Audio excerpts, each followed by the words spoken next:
I think that some of you might be here to speak on item number 7. Yes. Just a guess. Okay. Item 7 or any of the other items, if you would like to address the commission, I would like you to get on the sign-up sheet. So if you haven't done that yet, now's a good time to do that while we're waiting. Is that a separate list than the list we just signed up when we came in? If Same you signed in when you came in, you're good. Okay.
right, thank you all for your patience.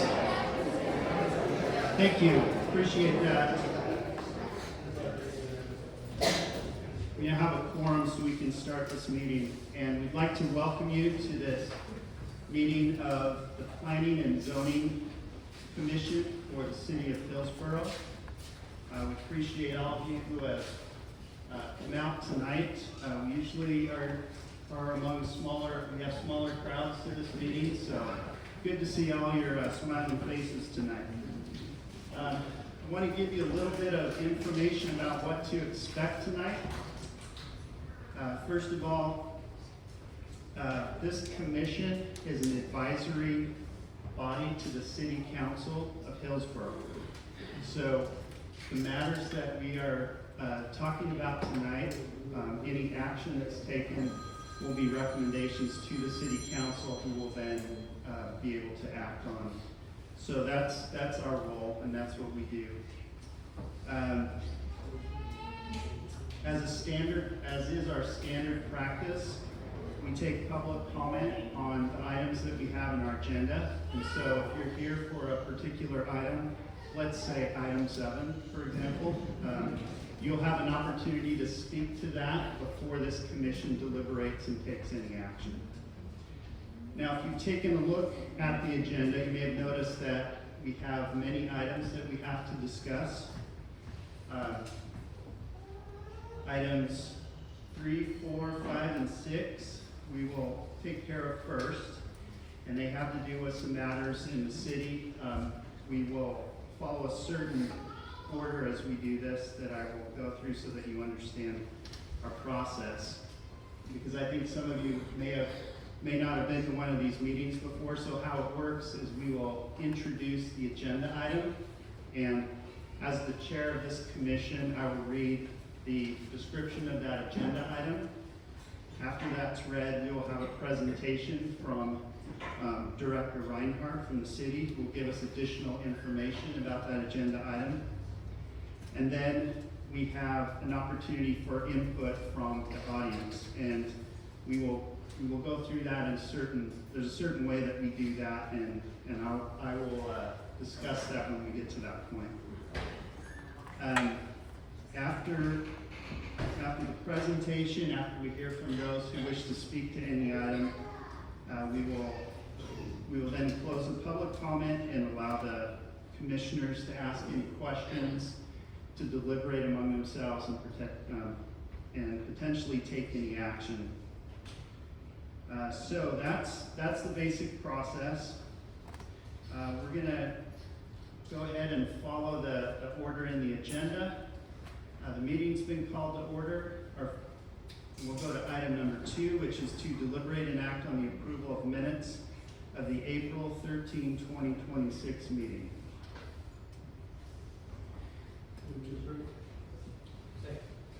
It's been moved and seconded to approve the minutes. Any discussion? All in favor? Aye. Any opposed? Motion carries.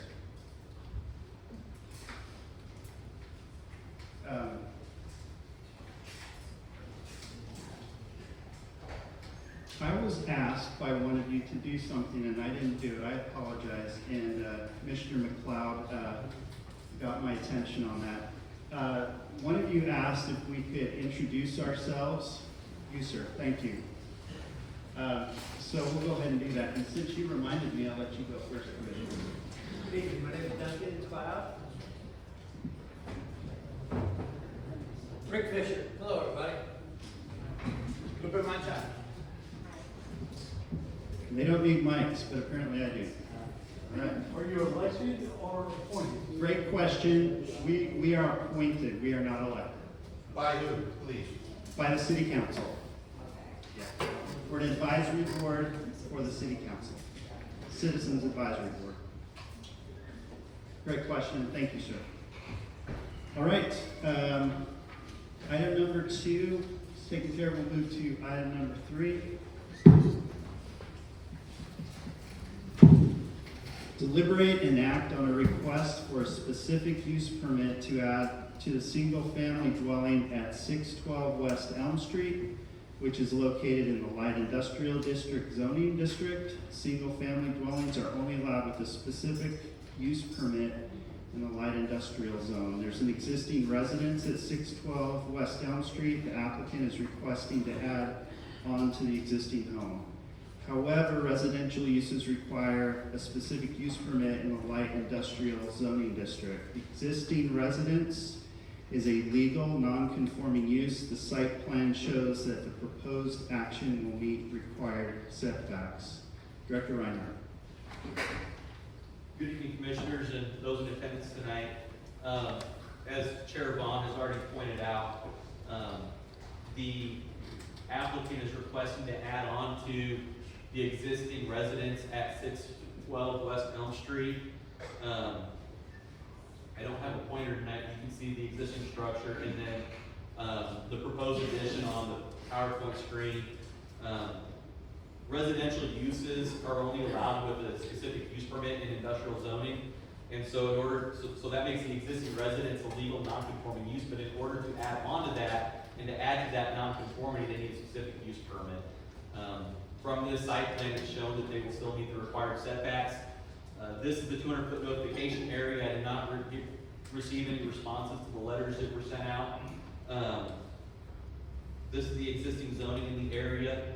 You can see many of the lots in this area are similar size, and it's in that gray area, which is light industrial. You notice some of those areas in the yellow are similar sizes to some of those areas in the gray. Some of these areas were originally divided for residential purposes, and so there's a lot of surrounding residential uses already that are in existence in that area, so it's not inappropriate to add to the current residential use, but it does require a specific use permit. If there's any questions, I'll pass it back over to the chair. Thank you, Director. Is there anybody here representing the applicant tonight? And then anybody from the 200-foot notification area that would like to address the commission?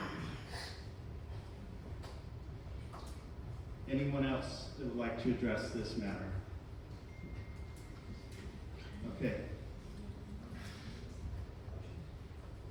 Chair will accept the motion.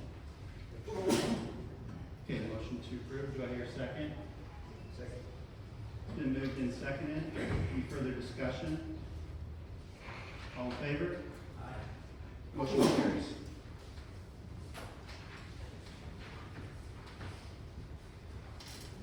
That takes us to item number 4. This is to deliberate and act on a request for a specific use permit for a single-family dwelling at 213 South Covington Street, which is located in the commercial zoning district. Single-family dwellings are only allowed with a specific use permit in the commercial zoning district. 213 South Covington Street is a vacant lot. However, there are single-family dwellings in the area. The applicant is requesting to build a new single-family dwelling. Director Reinhardt. This is the site plan for that property. Existing survey. This is the notification area. Did not receive any responses back. As you see, it is a vacant lot. As you look at the area to the south, there are other residential uses as well. This is the zoning for that area, so it is zoned commercial, which means it does require a specific use permit. But again, there were no responses to the notification. The area to the south on that street does have other residences, so if there's any questions. Is there anyone here representing the applicant? And anyone from the 200-foot notification area? Anyone else like to speak to this item? All right, any discussion?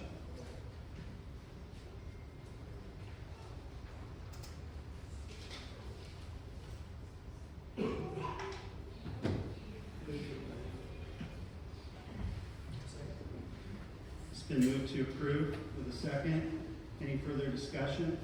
Did you get the motion in a second? Commissioner McLeod and Commissioner Fisher. Correct.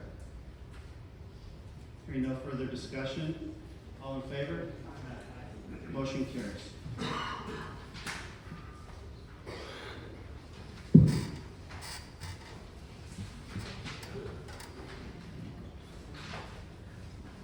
Moving right along to item number 5. Deliberate and act on a request for a specific use permit for a single-family dwelling at 212 North Waco Street, which is located in the Central Business District.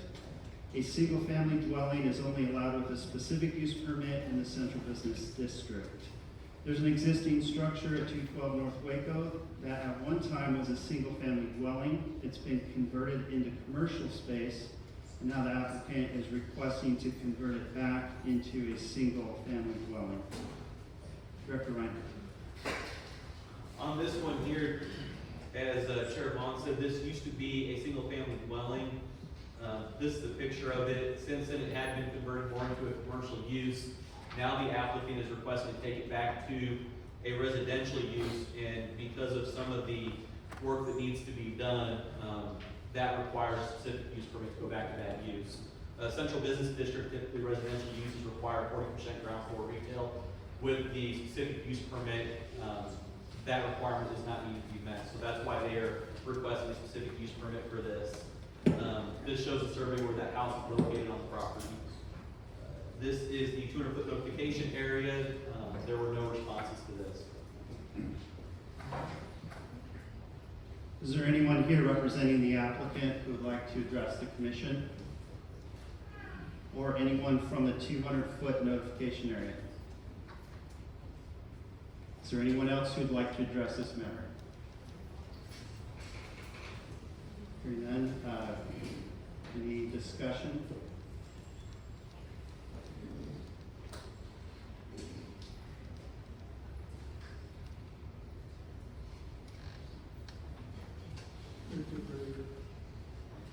Second? It's been moved and seconded to pass, or moved and seconded.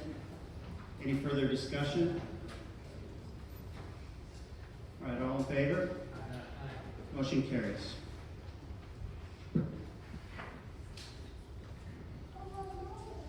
That brings us to item number 7. 6. Oh, I was getting excited there. Sorry about that. Like some of you out there, I want to do 2 of them. All right, we'll do 6. Deliberate and act on a request for a meritorious exception and appeal as defined in zoning ordinance section 5.33.8 in order to allow exceptions to the sign ordinance pertaining to signage on additional building walls and pole signs located at property described in a deed recorded in volume 725, page 345 of the official public records of Hale County, Texas, also known as 1400 Corsicana Highway, submitted by White Signs on behalf of Wells Fargo Bank. The sign regulations in the Hillsborough zoning ordinance limit wall signage to 2 building walls, primary and secondary. However, the applicant is requesting signage on additional wall and on a canopy in order to have visibility from multiple directions. The total wall signage area is less than the maximum area that would be allowed on the primary and secondary building walls. Additionally, there are 2 pylon signs. Director Reinhardt. So I've got their sign plan included in the PowerPoint if we need to go into detail on some of those questions. Right here, based on the dimensions of the building, the signage that would be allowed on the primary wall comes to 90.5 square feet. That's based on the total area of that wall. Sign area is allowed to be 10% of primary wall, not to exceed 200 square feet. Secondary wall, they're allowed 50% of what's on the primary wall. So what that means is the wall signage allowed on the front would be 90 square feet, and then on the secondary wall, just over 45 square feet for a total of 135.75 square feet. Now where that's relevant is the applicant is wanting to have signage all the way around the building to catch visibility from all directions. But on their sign plan, the total area of all the different wall signs comes up to 71 square feet, and then they've got a sign on the side of their canopy that would be 8 square feet, and then some signage even underneath their canopy that would be visible if you're actually in their canopy going through their drive-through. It still wouldn't come close to the total area that would be allowed on just the primary and secondary wall. And then also they've got 2 pole signs the zoning ordinance allows for either a pole sign or a monument sign. And And so, but both of those are existing, but they are covered by the request for the meritorious exception. And then I've got the heights of those signs and the areas included on the slide as well. This is the location, and so again, you can kind of see there's, of course, kind of highway is the location, and then you've got Coke Street and the interstate. So what the bank is wanting is just to get visibility from all directions. This is the existing zoning for that area. And then, of course, I do have some slides on their sign plan as well, if anyone has any questions for more information.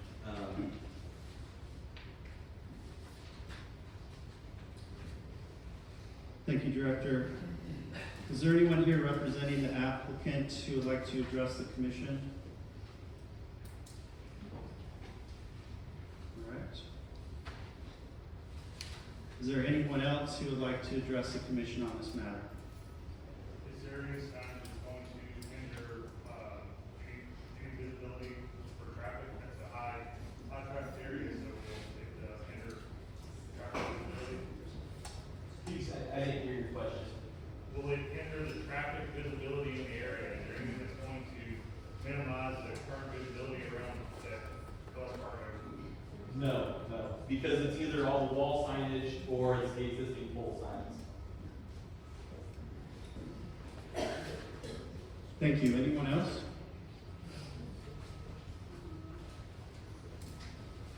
Well, if there's nothing further from those in attendance, let the commission go next. What are your thoughts? So the request is to repaint the pole sign, redo the monument sign, and then have signs that can't be moved back. Yeah, and have a sign on each side of the building.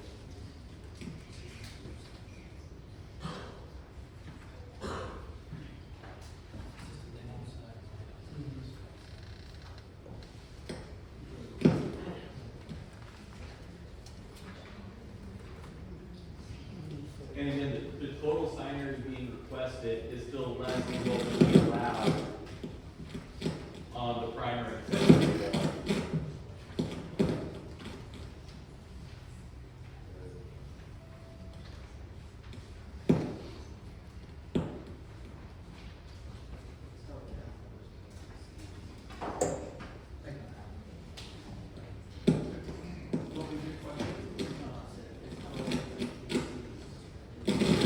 Okay. Yeah, the question is, Commissioner, you were asking if this is how they do it in other cities, the sign? They already done it. Already done it in other cities, right? So this is a regrading that Wells Fargo is doing, correct? Yes. Yeah, okay, that's what you're saying. Thank you.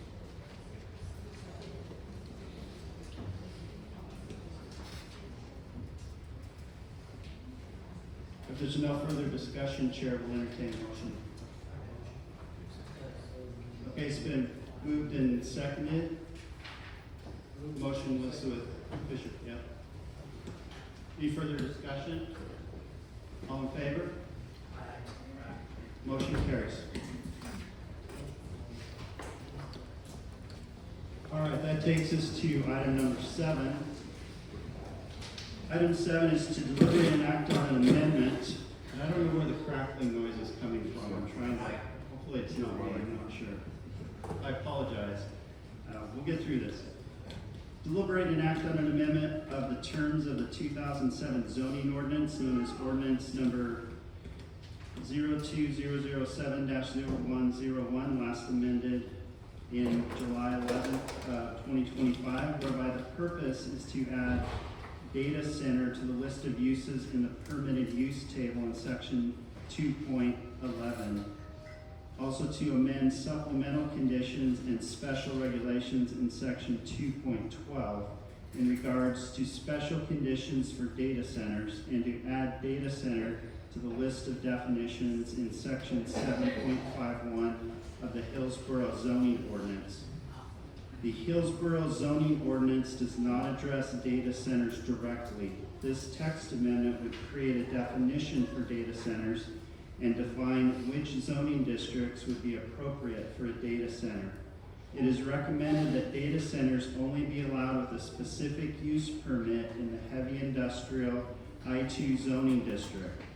By requiring a specific use permit for a data center, every request would go before the Planning and Zoning Commission and City Council. Director Reinhardt. Okay, good evening. I know this is the item that everyone is here for tonight.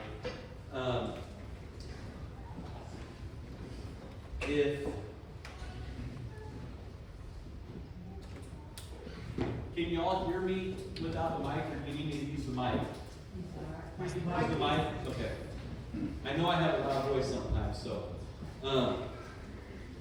If you would have asked me about a month ago about the data center question in our zoning ordinance, our zoning ordinance doesn't really say anything about data centers. The question came on, or what really kind of kicked me in gear to get this on an agenda, and I'll explain what this item is doing, was on April 17th, I streamed a webinar on data centers, and I learned a lot, and learned that communities whose ordinances are silent on data centers don't have a lot of room to say no to a data center. And so that got me looking closer at our zoning ordinance, and right now, a data center could come in, or could request to come in under the generic term or use of heavy industrial uses, which are permitted by right in the heavy industrial zoning district. So that's the first part here, is right now, it could fall under heavy industrial uses.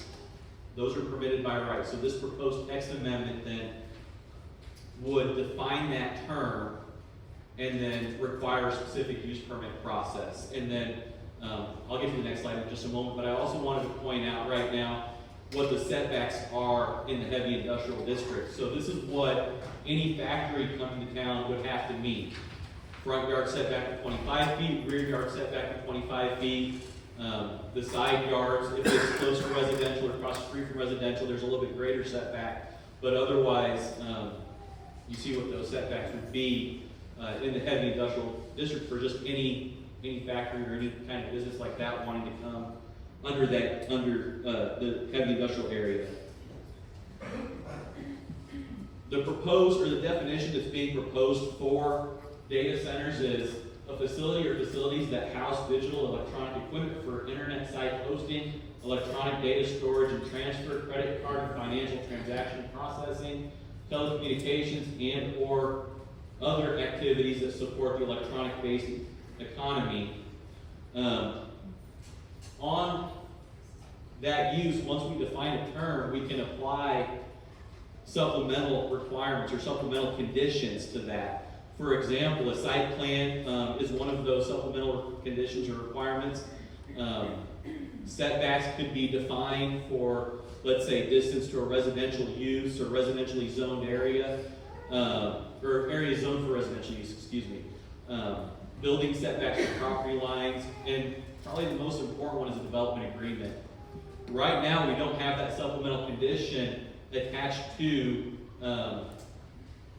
just any heavy industrial use, but by defining this, applying some supplemental conditions, we could require a development agreement, and then the things that are causes of concern could be spelled out in more detail. Again, right now we don't have that process. This text amendment would create a process that would require data centers to obtain a specific use permit, come before the Planning and Zoning Commission, and then City Council. With that, I'll turn it back over to the chair.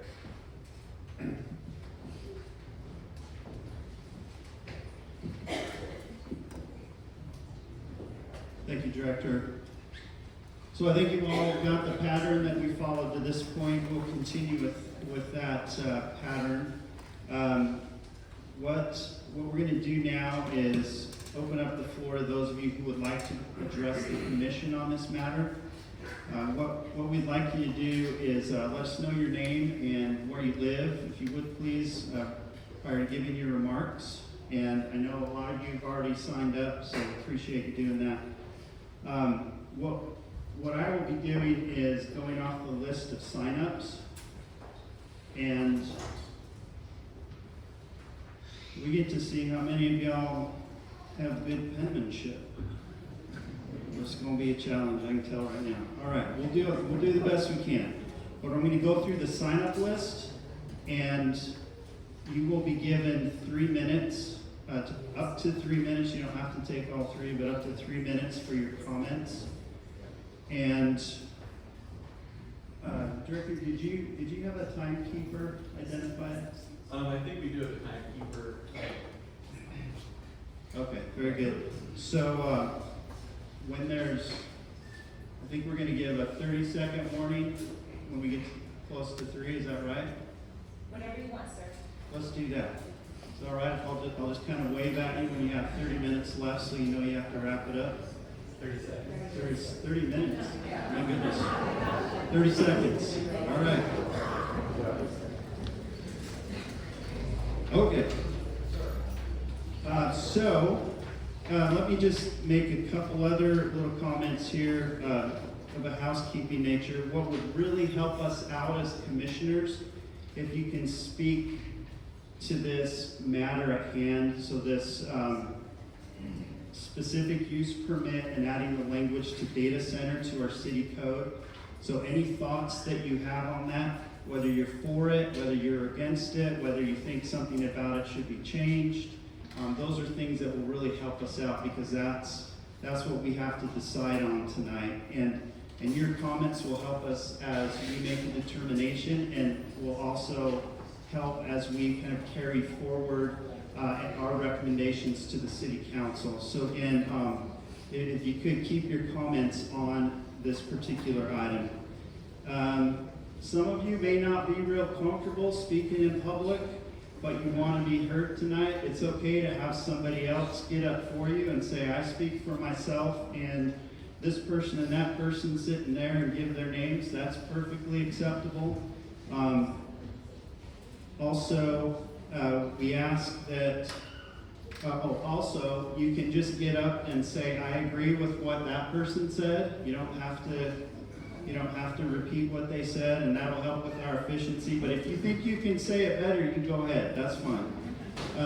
And then the last thing that I'd like you to do is to speak up, so that everybody can hear. So please speak loudly and clearly when you give your remarks, and that'll help us all out. All right. So with that, we will open up the floor for comments.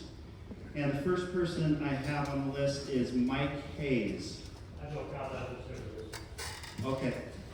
Thank you. All right. Let's go with Lowell Williams. Lowell Williams with Williams Ranch. This data center here in Hillsborough is already in motion. I'm against this right here because of Hillsborough's neglect in using this straight definitions and terminologies to begin with. BizWatch has already established a $180 bill for 10 hours just to get public records on this data center down here. And this just opens up a bigger storm that y'all can facilitate hiding more stuff or not being as transparent. You guys are not, as you said earlier, you're appointed. You're not elected, so you're not my constituents. This room right here basically is here because of this data center. Statistically, for every voice or every person that's here, there's 10 more voices that are idolized with us saying this is crap, we don't need it. This is just not going to cut it. Y'all need to make better definitions, define it better, bring it back to the people. That way we can stop this garbage down here, and we can stop this garbage up here in Lum. Or at least try to.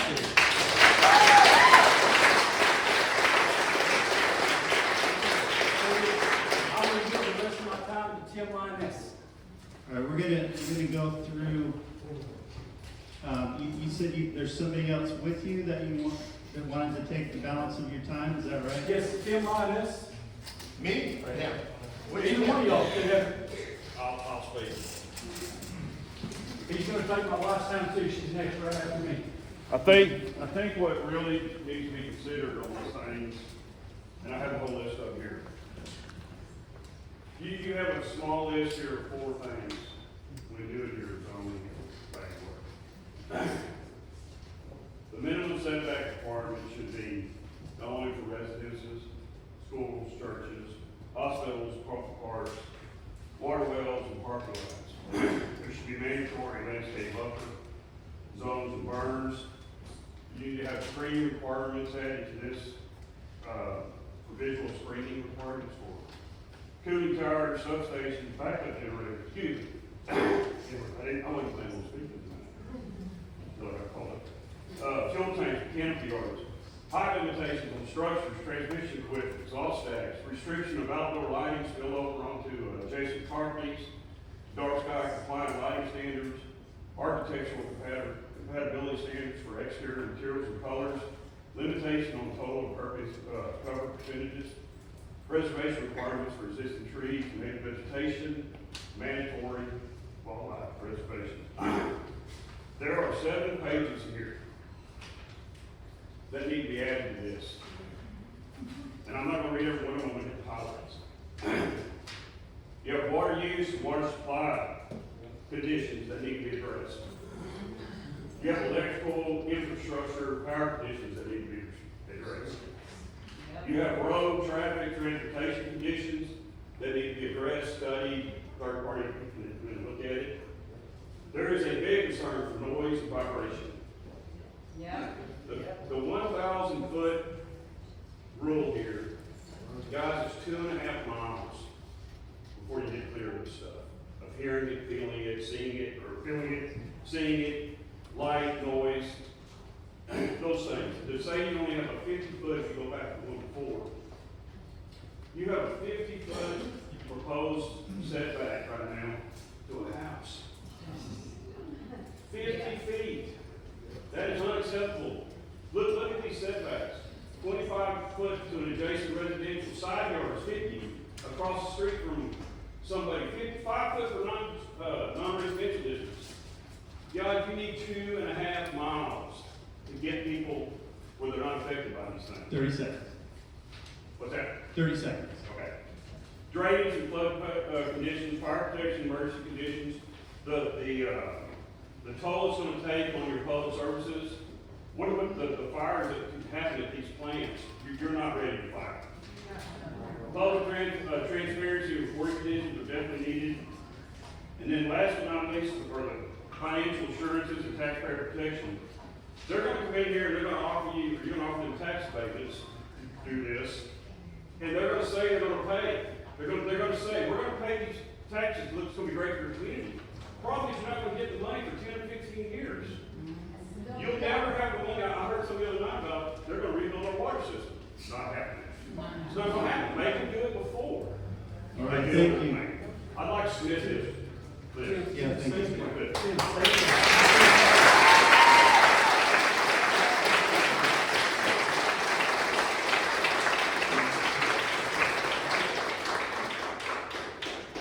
May I provide a quick clarification on this? If we get something in, submitted today, applying for a use in the heavy industrial zoning district, this is what we have to base that review off of right now. This is what, Before progress. and this right here is what's being proposed. So this right here is what we have to base it off of right now. And who's doing that proposal? Who's sending those? We don't, I don't have a site plan, we don't have a Okay. development agreement. Okay, we gotta get through this list, all right? I'll be So, back, Jay. let's get through this list. And if I can, I missed the name, was that Tim or It was Tim Linus. Tim? Were you on my list here, Tim, or did I let you slide in there? They yielded to me, Okay. Can you spell your last name, please? Lyness, All right. And where do you live? Hill County. Thank you. All right, next person on the list. Let's see, Charlotte Williams. also do it. Okay. How about Kim Wyland? All right, I'll take my sheet back.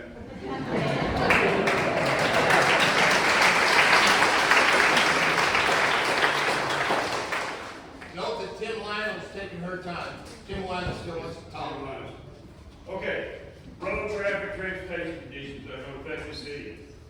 The traffic impact analysis, you need that, you need a third-party study, it needs to be in your zoning, in your rules. When they show up here to get a building permit, what you have on now, we're gonna run right over the whole city. We really need a strong building code here. Yeah, more for the poll And- than we do for us. The, air quality environmental conditions, they need to get into that. Oh, man. You've got emissions inventory disclosures, air quality impact assessments need to be done. You need restrictions on diesel generators, emissions of fuel storage, hazardous material disclosure requirements, storm pollution plans. You got a heat island mitigation requirement there. What you're not realizing, these things, they affect the temperature outside of their building envelope. So the surrounding neighborhoods have to mitigate the heat. Island views. Right now, the sound is 25 to 50 feet, depending on what, that's all you have to be away from the house. You need these requirements in place, or ask you to put these in place. Construction dust suppression requirements, environmental remediation, bonding. One of the big things that they don't want to give you, they do not want to give you a bond to clean this mess up 10 or 15 years down the road. Y'all are familiar with the Barnett Shale coming to here, coming to our county? We have gas plants that are abandoned. We have well sites that are abandoned. Nobody to clean them up. You have to remember, how many of y'all have changed your phone 2 or 3 times in the last 5 or 6 years? Raise your hand. That's the same technology they're trying to tell you today's going to work.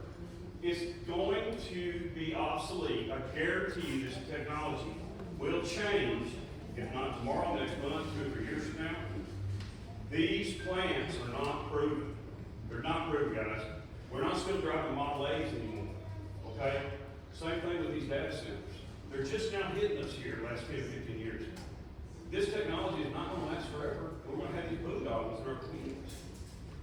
Continuing on fire protection emergency services, is the county or the city, are y'all able to fight a lithium battery fire out there in this industrial park? Do y'all have fire service equipment? 30 seconds.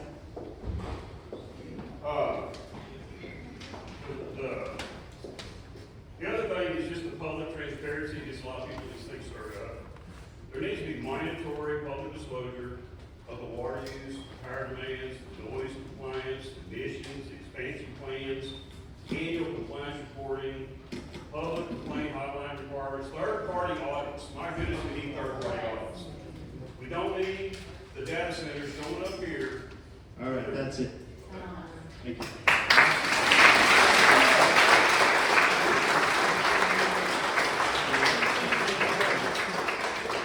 Kim Wyland. Jim Wyland, thank you. I'm a landowner in Hill County. I live over by Plum. I'm your neighbor. I'm here to help the city of Hillsborough in an effort. On that title head that I saw today, it said Hillsborough where connections happen. All right? So I'm making a connection. I'm the family. You're my family. These gentlemen up here are my family. This is ours. I spent my life as a United States Marine. My grandfather was a Navy sailor in the First World War. My dad fought Vietnam and Korea. And my son was a Marine as well. I'm not a farmer. I'm not a rancher. But my God, I saved all my money. I worked really, really hard to put it in savings. And I bought me a house or a piece of land, and my brother and I and my sweetheart wife built a beautiful place in Hill County. So you're my family now. Okay? Points I want to make. Electricity. Big points. Guys, you're doing a great job. Listen to the people because they're the ones that are going to help you do your job and make it easier. I'm not saying that we're the geniuses, but for instance, 137 million kilowatt hours is what we used in Hillsborough last year. 12% of the city's usage is what that power plant you're going to put in, that data center, that IA data center, which isn't identified up here, is going to be putting out or using from your community? Do you have the infrastructure to do this? Are they going to supply their own? We talked about heating. The plant itself produces an area of heat within a 5-mile radius of that plant, which raises the temperature of the ground by 20 degrees. Do we have ordinance that protects the land around that from that additional heat? Okay? In addition, water. AI Center uses 16 million gallons a day to cool their systems. I averaged up Covington, Plum, Hillsborough, and Whitney. It came to 1.6 million gallons for 4 cities, and AI power plant is going to use 16 million. Are we set to do that? The state of Texas has a regulation that says they can use any amount of water they want, as long as they're not wasting it. In other words, we have no control. Do we have the infrastructure for that? Where are they getting that water from? That's the question, and it should be in this agenda. All right, data centers, interesting point. Virginia right now in the country has 643 data centers. Texas, second, 30 seconds. 395. It's a lot of data centers. Important point, taxes, who's paying for this? Last important point, I told you I was a Marine. This is a terrorist area. According to the National Protection Security Authority, data centers increasingly range at a high stakes value and attract targets for terrorism activities, sabotage, hostile nations attacking, and Thank you. thank you.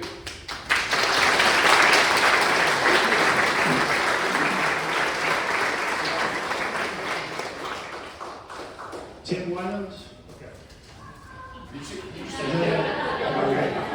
His wife is, no, his wife is Tim, he's Tim. Tim, do you want to delegate your time to Tim? Yes. Thank you. All right, let me finish up then. Hang on a second, hang on, I gotta keep track of all this. There's I'm almost Tim- done anyway. Hang on just a second. So, I have Tim on the list, Tim Wayland, Yep. and then I've got a Ted Wayland. Yes, and before that, we had Kim Whalen, his wife. Okay, And he did not hear because his hearing aids aren't turned on. okay. All right. Thanks, brother. I love it. Is there anybody else from the Wayland family I need to be aware of? All right, so this is it for the Waylands right here. Yes, Go sir. ahead. We're passionate. We're passionate. By the time I was 21, I lived in 33 different houses. So yes, I've got a home here. And I want to keep my safety. These places are going to store banking. They're going to have defense information. It's an international or a national infrastructure, and a successful attack that shut down. I mean, heck, you lose your cell phone, what happens? You go berserk, right? Oh my gosh, I can't do it without my cell phone. God, I'd go back to rotary phone or heartbeat, but that would make me look like an old guy, right? Anyway, taxes. Who's paying for it? The AI Center is going to come in. Our community doesn't have the money to help sustain this drive. Like Tim said, that data center is great big. When we were young, those data centers that launched those rockets to the moon were bigger than this room. That was one computer. Now we got all these computers, and guess what? It's only going to get smaller. Who's going to clean up the mess of that 2,500 acres when they leave? Just like they're doing with the gas wells that Tim was speaking about. That solar farm over by Blum is on my fence. It's in my backyard. I don't own anything. I don't get anything from it. I hear the noise. I get the reflections. I feel the heat. But what restrictions do we have to prevent them? God, look, technology's coming. I get it. Person sells his land to this. I get it. But that government, what about my neighbors? All right? Hell, there's a lot of concerns. Websites telling us that, wow, you're going to get all kinds of stuff. I've breathed all kinds of bad chemicals all my life in 4 lands. I don't need to do it in my home.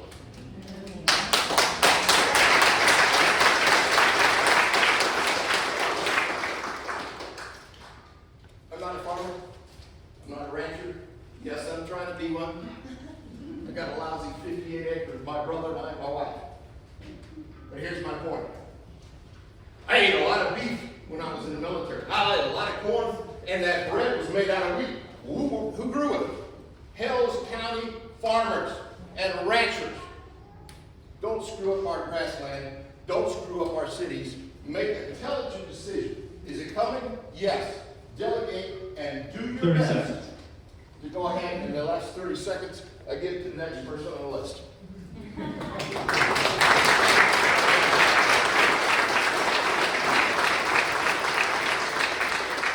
That wasn't one of our rules, but, all right. Kathy Latham. Hold on, you skipped over me. Ted Wiley, third one. Oh, okay. Unlike my brother and the rest of my family, I worked on Wall Street and did some jobs up there across the corporation world. I've seen this stuff. I've worked on data centers. A normal data center takes 5 to 10 kilowatts a rack. These data centers are taking up to 200 kilowatts a rack. These are not data centers, they are AI monsters. One thing that's also been said is that the AI system of taking the water is they'll go do a closed loop system, and then that'll be it. They won't be stealing any more water. The reality is that water is only used in that closed loop system until it is deemed by them no longer suitable. Then they have to dump it and put fresh water back in. So what is that period of time that they're going to wait of having, oh, we didn't tell you about the second part? You didn't put a restriction on it either. And what do they do with that wastewater that is now contaminated? And to what degree is it contaminated, and where's it going? There's a lot of things, guys, you gotta think about. These centers are nice, they're job creators. The solar fund had 1,000 workers building piles. They have 3 now that are not local to this area. So they do not, and they will not, but they'll promise you that they'll have to do it. So long story short, is the data centers, yes, this is the future. But the government and nobody else has done the studies required for the future. Asbestos used to be the save-all of everything in the construction industry. It was in everything. Now what's asbestos now? It's the cure-all, the kill-all of anything. If you have asbestos in a church floor, you have to take it out. If you have asbestos wrapped pipes, you have to take them off. So what was the famous thing? They had, all these things were save-all, cure-alls, are now the devil.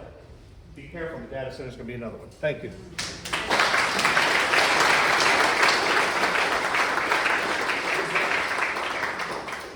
Go ahead. My name is Kathy Latham, and I'm a neighbor too. I go to church here in Hillsborough, and I live in West. But I'm now the Texas Director for Humans First, and we are fighting AI, and data centers are its ground zero.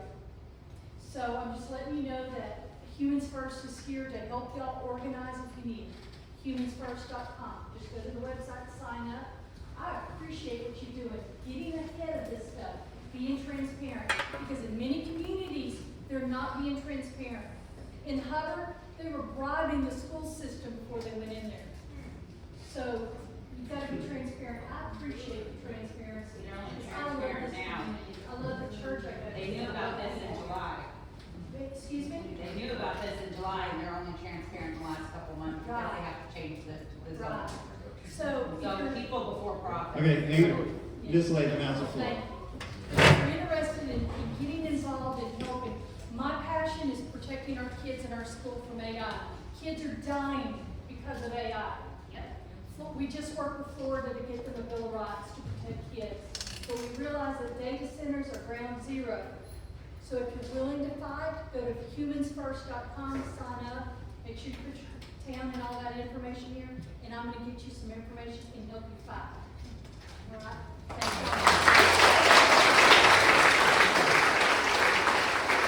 Charlie Mitchell. I'm just gonna pass my time to Tito.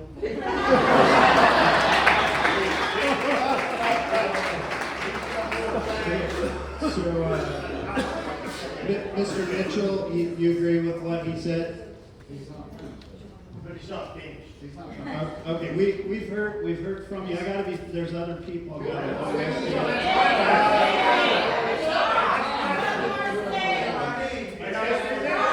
be my last 3 minutes. Okay. It's my time. All right, deal. You got it. Here's the deal. This is just wanna make sure everybody has a chance. I know, I hear you. This is planning and zoning meeting. You guys are trying to put, or asking us for input on writing the zoning orders, the ordinances. That's what we're doing, okay? You've got 3 or 4 items up here. It's not near enough. I don't wanna say you need to become like Plano in your building department, your zoning department, but you guys do. You need to take, their rules and regulations that they put on these people and use them. City of Fort Worth, the biggest fight right now, they stopped it to get the planning and zoning stuff up to board on this. We're asking you guys, and I think you'll do it, write a very, very tough planning and zoning regulations that control these guys and don't let them run rampant. That's why we're here, and that's what we're trying to give you the information. A couple of questions that still need to come up here. It's mainly, what you're looking for is them to answer questions. You need to give them a book. It's big as encyclopedia that we used to have with our kids. They need to answer the questions. And the questions are, what's the total megawatt build out on their project, so that you can go and get a third party analysis on if you can do it or not. Don't drink the Kool-Aid. What's the additional transmission infrastructure going to be required? Who's going to pay for it? Make sure you get that data. What's their annual water usage? I can tell you in Hill County, thankfully, we have the Prairie Land Conservation District, Water Conservation District. They cannot suck our water dry out in rural communities, but they can suck the city water dry. They can, if you sell it to them. That's why you don't need to have engineering firms come in here and help you and require it, that they give you the engineering study. Make them pay for it. Make them prove up through your rules and give you the information to make sound decisions. That's all. Guys, I get it that you're probably not experts on data centers. I'm not either. But I've been through enough building processes to know that the cities that don't ask questions, it's great to build in. And they get this. You don't see a data center in downtown Fort Worth in their industrial park because they have the setback zones. The setback is one of the biggest things here with these things. 30 seconds. Okay. Well, I'm going to give you the list, and I bet you'll look at it. I know you will. Thank you. Just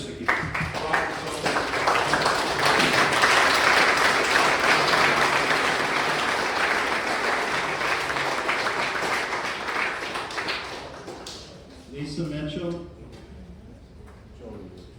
just want to say I agree with Ms. Flash. Okay, you agree. All right. Except, I wouldn't get a third party, I would just tell them no. All right. Noted, thank you. All right, here's one of our penmanship award winners. Steve, and then last name begins with a B. Okay. Okay, you get it, all right. And Wayne Moody. My name is Wayne Moody. I live on County Road 1430, Montgomery Road, in the proposed Golden Data Center. In the last year, I got a solar farm back at the 40-mile of my fence, and now the data center on the other side. I'm about to give the rest of my time to Tim, Charles, Jack.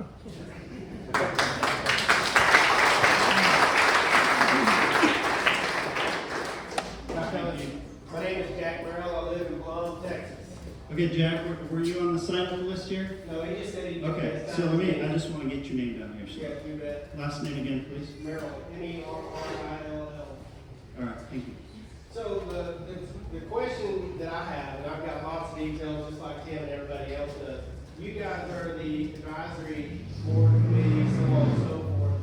And like he said, you guys aren't, maybe versed in all the details of data centers, and not all of us are, but we're so passionate about it. We've been doing some research and things to try to advise you guys. So you guys are the go-between between these people and the decisions that are made. And the question is do you have all the information that you need to change these to make it safer for the community that's at hand? Do you understand the water that's going to be used? Do you understand the noise, the vibration, the lights? Like, to make that decision on the setbacks. Like he said, 2.5 miles. We're set to have one within 2.5 miles of me, and that's not far enough. Like, we're already looking at the solar farm and the industrial stuff that's going on over there with all the lights and the electricity and stuff like that. It's completely changed our way of life, just from the solar farms, much less the noise, the size, all the things that go with construction. They turned Laguna Park into a war zone. You guys need to go look at that war zone. They started at Laguna Park, and I used to live just down there where 2114 and 56 split. They had to buy and buy out all the way from Laguna Park all the way down there, miles away, just to clear the area, get them out. The construction takes people hours to get past to get into town. That's going to happen in this city. Those guys, you may think that they're going to bring in money that's going to pay for your water problem that you have and the infrastructure that you do not have. But they're going to take all the water that's going to go through those pipes, and you're not going to have it. These people will be without water to drink. You know, we're raising cattle and corn and things like that out there in the country, and we watch these people. They have to ask the advisory just so they can build a little 10 square foot on their house. I can tell you right now that none of these people that live in this city can produce water, they cannot produce beef, they cannot produce corn or anything to feed themselves with. So if you allow it here, it's just opening the door for it to be there. And when there's no farmland left, there's nothing for y'all to eat, no water to drink. It's part of a kind of a greater plan is what it looks like, and it's not very great. It's a negative impact to the humans of this county, state, and of the United States. You guys have a really big 30 seconds. a really big thing on your shoulders right now. And I'm questioning if you have the information that you need and if you have the wherewithal to make a good decision for the people, not for the board that y'all have to answer to.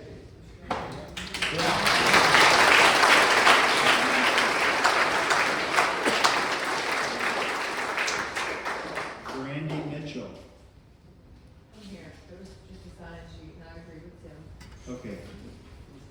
Noted. Daniel? I'm Daniel Mitchell. There's really nothing I can say that Tim and the other gentlemen have not said. What I can say is you guys maybe appointed people that were voted in. Our voice deserves to be heard. It needs to be heard. This paper needs to be read by every one of you guys twice, and hopefully you can make some decisions based off of what the views that were said here tonight. We all live here. Please respect that. I know that you are. Make sure that what you're doing is the right thing. And what you're doing is telling them. And I yield the rest of my time to Kim or any of you other gentlemen. Thank you. Jeff Davis. Jeff Davis? Buddy? Who's speaking, be given a microphone so all can hear? Yeah. I'm putting a lot of money into Hillsborough, and, the one thing that everybody has to look at and know is this commission has no jurisdiction unless it's in the city limits and the ETJ. So, they're doing everything out in the counties, and they're spreading it out for the water cones to drill deep wells.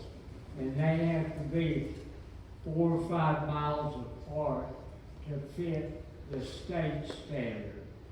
If you control the water, they cannot perform.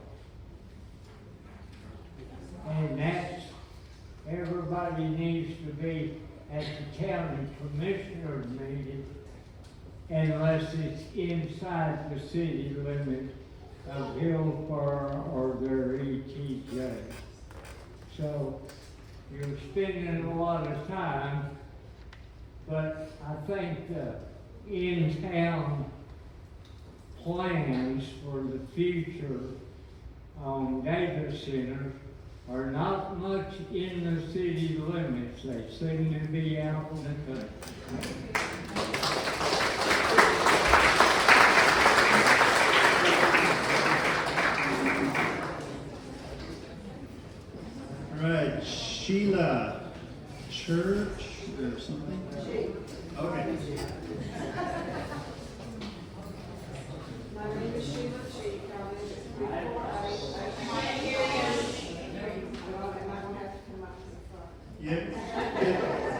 are you all right doing that?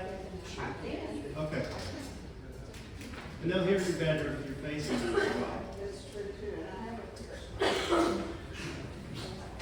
My name is Sheila Cheek. I live at 348 HCR 4282 Hillsborough, Texas, and I've been there since 1977.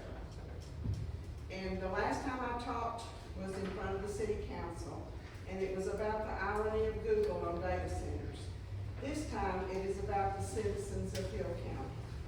All people matter who make up a town. When you say you are doing the data centers for us and go behind our backs, it concerns us. So my question is, if you do decide to rezone and you do the data centers, will the citizens be left with higher water bills and electric bills? And the city promises if the data centers come, that your water lines will be new. But will there be water left to fill them?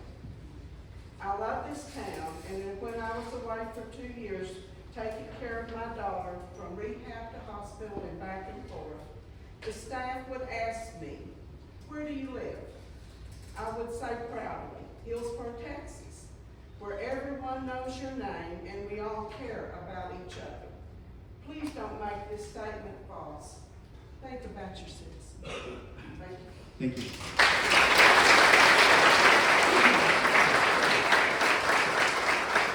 Michelle Moran. Michelle Moran. I'm actually going to stop her. Okay. The data center definition. So you say a house, digital electronic, houses, digital electronic equipment, internet, housing sector. I have that in my house. Electronic data storage and transfer. I have a server in my house.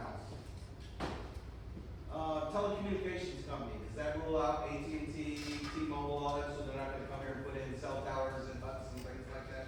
The definition is terrible. It's terrible. I don't know who wrote it, my third grade grandchild who wrote that. So let's do a professional, what it is, it's a place that all they do is build AI. We all know that, you know, that doesn't say anything about AI up there. Where are the people who are gonna build this thing? I mean, they're not here, we can't ask them questions. We need to have a meeting with them. Ask these questions, all these questions, they need to be answered, not you all, you don't have the answers. So we need to have a meeting set up with the data people here, like Laguna Park did after the fact. They had a permit, and then they didn't have answers, that they were here for the community. Well, what have you done for the community? Nothing. We're gonna be without power. Our systems cannot even handle what we already have in place. So we really, really need to think about that, because if we allow these data centers to keep happening and we lose power, the counties and the cities are gonna get sued. So that's why Granbury has already stopped their data centers right now, because there is some lawsuits going on. So be aware that the transparency, the water, the power is a problem, and there's lawsuits going against Granbury. So think about that, because that will cost y'all money, us taxpayers more money when there's a lawsuit. But keep that in mind. Brent Wycliffe? Wycliffe.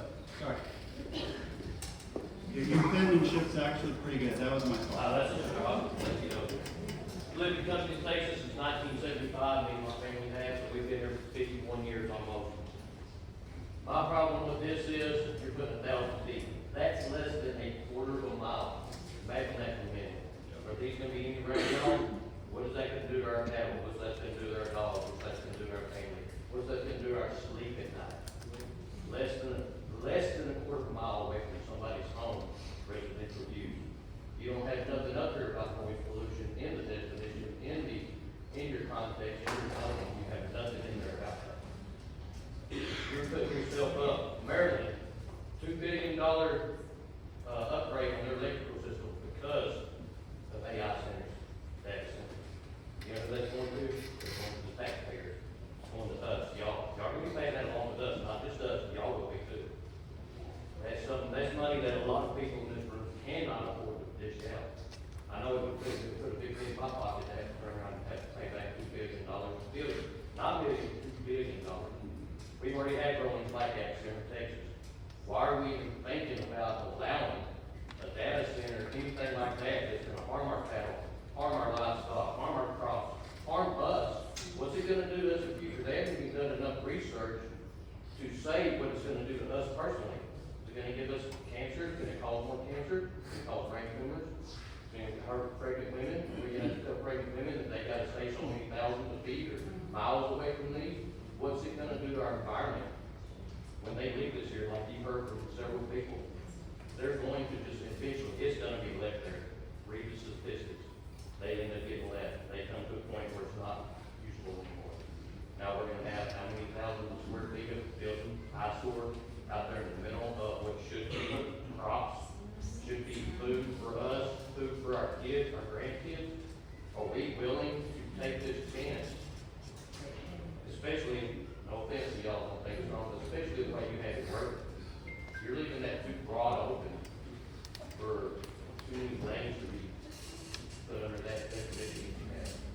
But the biggest thing is, you've got 1,000 feet, no noise pollution, no noise pollution in it. I think that's something y'all really need to think about correctly before you ever think about having that. That's all, thank you. Thank you.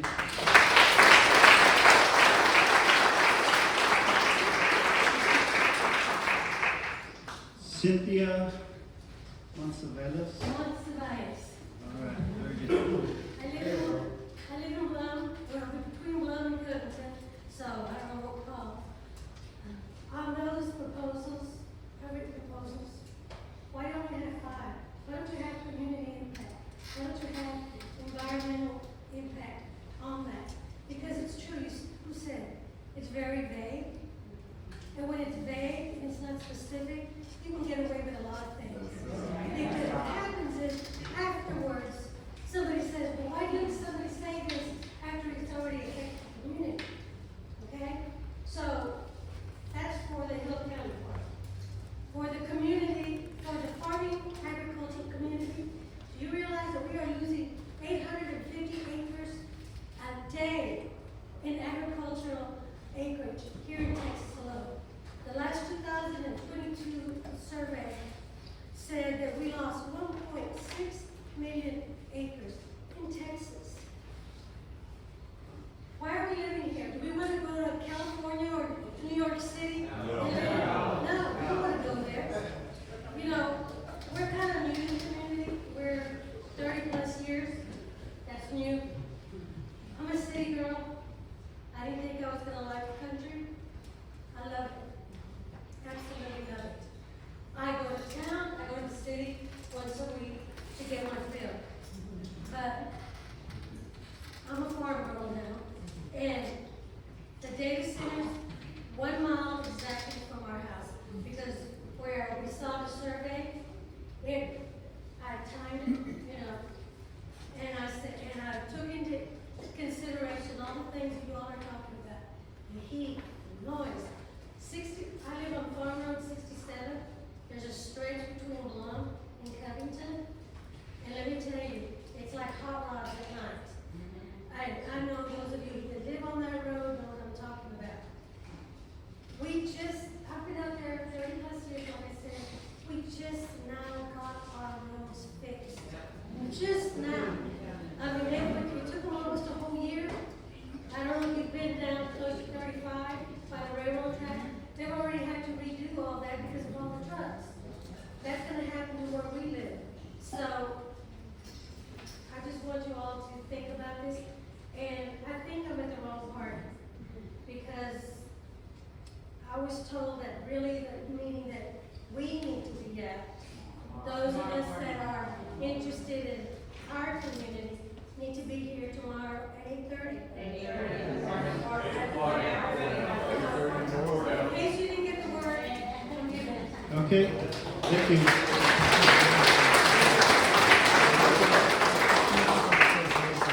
One more thing. Are we being recorded? Because if we're up here just talking and nobody's taking notes to everything that we feel is important, why are we here? Jen Isaacs. No, we're talking about, are they taking the minutes down? Yeah. Okay. Jen Isaacs. Okay. Okay, accountability, that's all I need for. It's recorded. I'm Jenna Hicks, and I live off Franklin Street. I really wanted to talk about pollution regulations because it's one thing that there's not a whole lot of, especially in Texas, it's kind of minimum. In other states right now, they're doing studies and they're showing how much that people's health is being affected. Early deaths, asthma, lung issues. So I would suggest that we have really hard regulations on PFAS, forever chemicals that they're using, for the air pollution that it causes, strict safeguards for water pollution. And it's kind of silly, but not really, but downtown just got a science grant for our fireflies that is special to our area. Something Hillsborough can actually be known for, that we can grow it and use that to make this our special place. Because now I want to do a data center, you know, we're supposed to be protecting our night sky and our air. And now we have something that we can do that for. The data center's going totally against that. It's not going to do anything for our community. So if I would suggest, if y'all want to put it in and amend it into there, let's give so many requirements that they can't build here. Make it so strict that there is no way they would want to be here.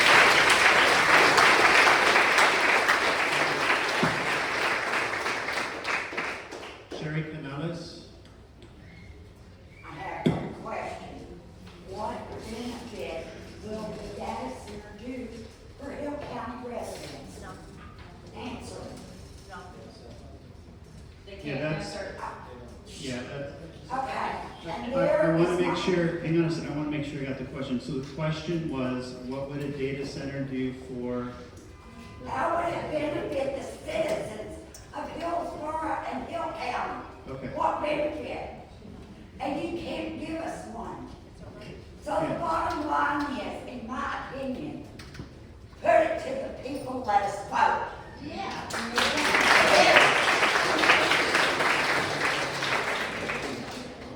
Linda Pelly?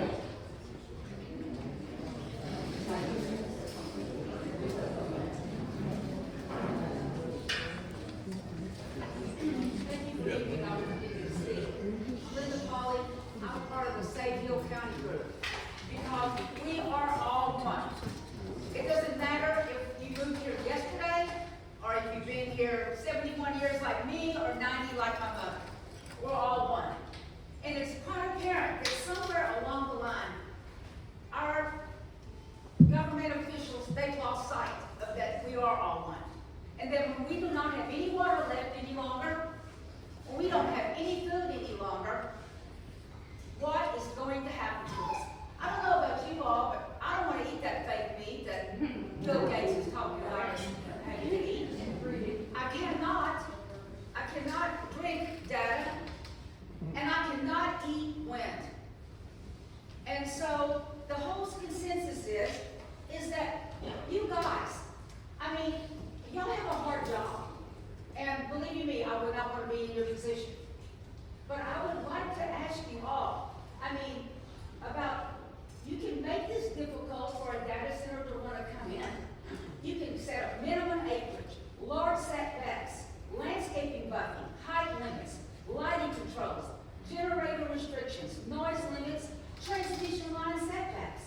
How many of you have investigated the DOD 1260 H list? Does anyone know what this is? What about the Lone Star Infrastructure Protection Act? What is that? Those are all components to protect us. Hill County hasn't protected us, and Hillsborough hasn't protected us either. And so now here we all sit. And now we are here for the pickings, people. That is really what we're here for. Because nothing's been put in place to protect us. And it's a pretty sad day when everyone glorifies the green dollar more than they do their life themselves. And so I want to ask, when you don't have water to drink and you have nothing to eat, do y'all have a place that you're going to go underground and be able to live? Because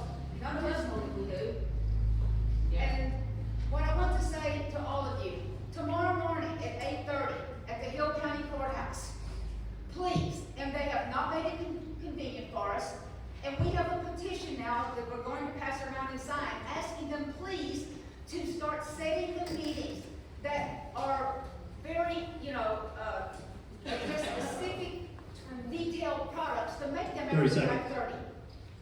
And so, please stand with us, because with us standing together, we can overcome.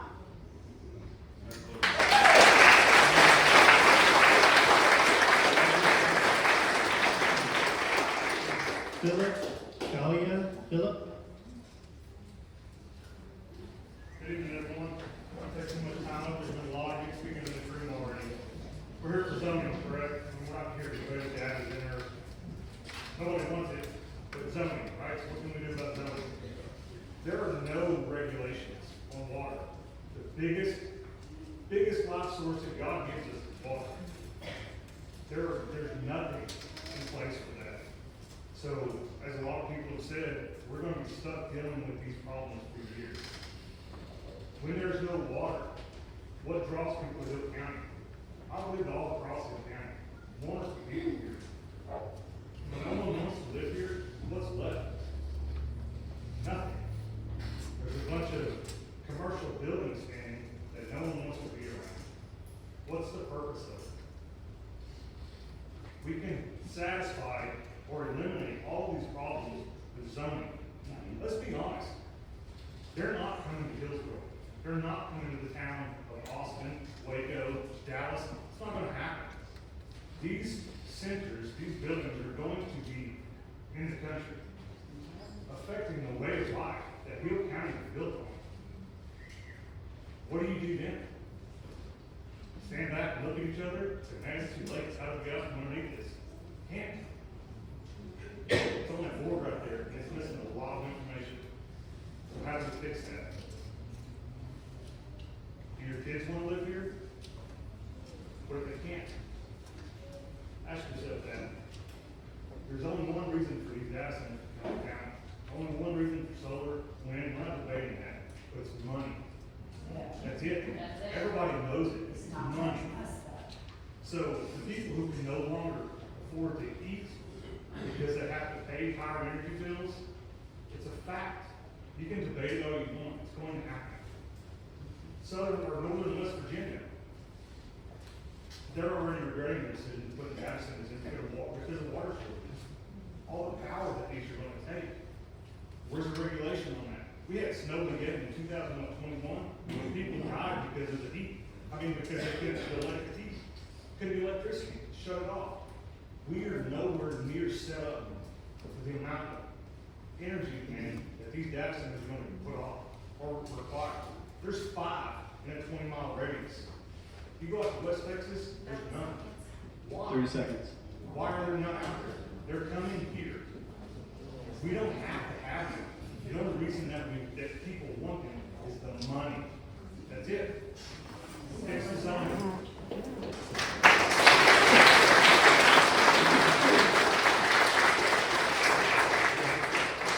Joaquin Escalante. Joaquin, are you here? I'm here. I got it.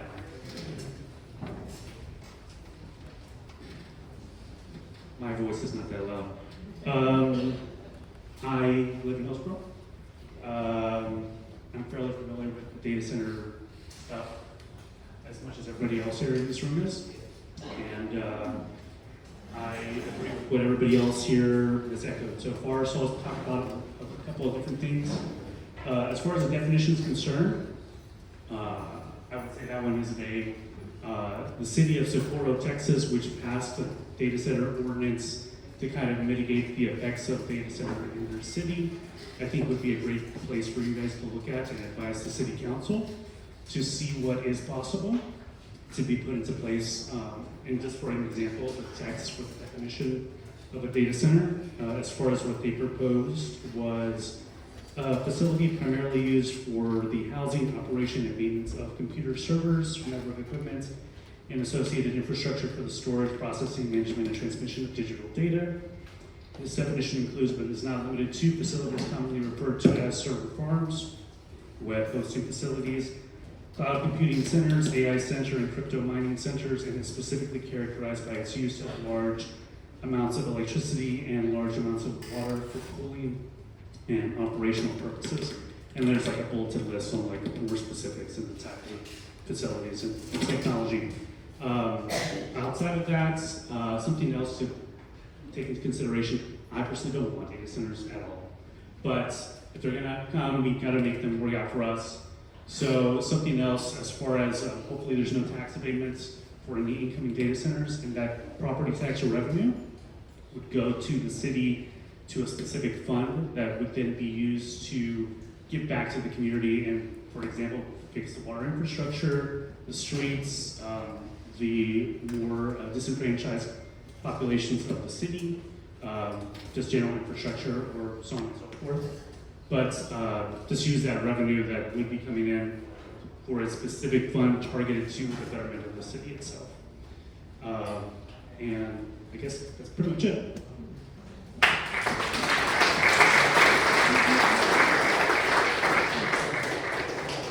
Renee Kinslow. Renee? Right here. Okay. I am your new neighbor. I did a lot of research. Just so y'all know, just my background. I studied microbiology, minor in genetics, and then I went into the tech industry. I'm going to elaborate on what these gentlemen back here were saying. I did study on the Virginia ones. They got 500 data centers right now and growing. One of them is 2.15 miles, which is 600 or 60 million square feet, which doesn't sound like a lot, but they're asking for 350 more square feet, which is 12.55. That still doesn't sound like a whole lot until you get into the numbers. 60 to 90 megawatts is used to run in just one. That is the equivalent of 15,000 homes being powered with electricity. That's a lot. And they're going to take that from us. Dominion Energy over there in Virginia provided an additional 47 gigawatts, and that powers that powers 11.75 million households. That is the equivalent of 29 nuclear power plants. This is what they want in your backyard, my backyard. There are no federal regulations on this. Nobody on the federal level is regulating any of this stuff. So that should concern you right there too. But they're all wanting this. They use 1 to 5 million gallons of water a day. I don't know how much the city of Hillsborough provides for us, but that is enough for 16,667 households. And I have 8 people in my house. I use a lot of water, and I pay for it. They also found out the hard way who is paying for this. The citizens of Virginia are having to pay for the electrical grids, the substations, the water. They're having to upgrade that themselves because all of these lies that the data centers told you that they were going to go out there, they're going to promise you everything. We're going to fix your infrastructures. We're going to build this for you. They are lying. Their tax abatements, they are not paying them. So you're not going to get any money for the schools. You're not going to get any money for the state parks. You're not going to get any money for the national parks. And you're not going to get any money to help in case of a national disaster in the state of Texas. There's more. There is a study that I have for y'all, and I signed my work, and I wrote you a paper. You can have it. 4 Indian students did their research on noise pollution. There it is. It's from LD Engineering College in India. That is going to cause people major trauma in their bodies. It's right there. I have tachycardia, and if you move that in my backyard, that could potentially cause me to have cardiac arrest. I don't want it out. Not that way. Thank you. Thank you.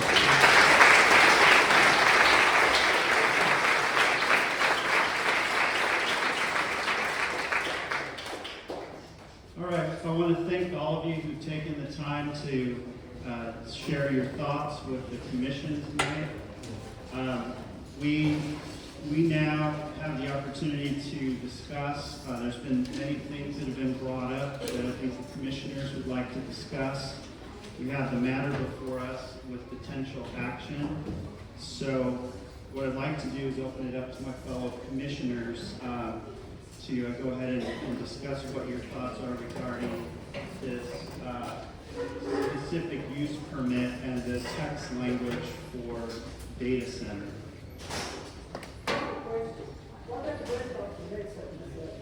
You said you'd start with this and move on to the others? Okay, all right, a question's been asked about additional comment. What would the commission like to do? Would you like to open it to additional comment? Okay, so we will, what we'll need you to do, if there's people who would like to add additional comments, is we need to know your name and where you live. And you'll be given the same 3 minutes. So I guess, go ahead, right here.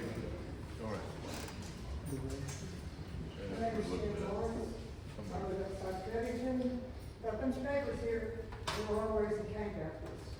First off, I want to say, why are we treated like a bunch of out-of-brain children that ain't got enough sense to decide if we want this or not? It's going to be y'all people to decide. Why don't the citizens of Hill County get to vote on whether or not we want this? Because I guarantee you, there ain't that many people that want it, except people that think they're going to get some money out of it. But since you know me, stop and talk about it. The thing that you're going to do is going to do, you and your parents are going to be exposed to it too. Most of these people that was put in, are we supposed to do? The guy that's going to sell that land, he was an orphan, so he's not going to be exposed to it. They put a solar farm about 3 miles of crow flies from my house. At night, I hear vibration, I hear vibration, I hear a humming sound. I can sit there and see something that's not stationary to the floor and sit there shaking. And I have cattle. I don't want my cattle to die because between the chemtrails, the solar farms, and these data centers, they're going to be killing off everybody's stock and everything else. I mean, and to everybody, if you got your tax papers, be sure to protest it because most of these things here, our property value is going to drop. We'll be down low. I've already protested to find out a date in June. But if you sit back and don't do anything, you're going to learn we got to stand together and stand up together.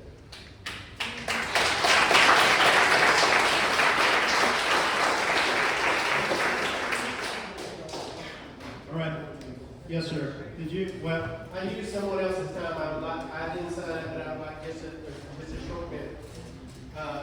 Just to address y'all, we've heard lots of reasoning why to develop this agenda into a very detailed advisory for you guys.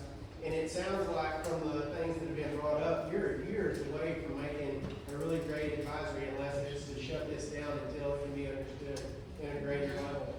So how do we know what your advice is back to the court, so on and so forth? yeah, you're gonna get that opportunity tonight. As soon as y'all are done telling us, what your thoughts are, then you're gonna know tonight. Awesome, thank you. Yep, good question. We're just I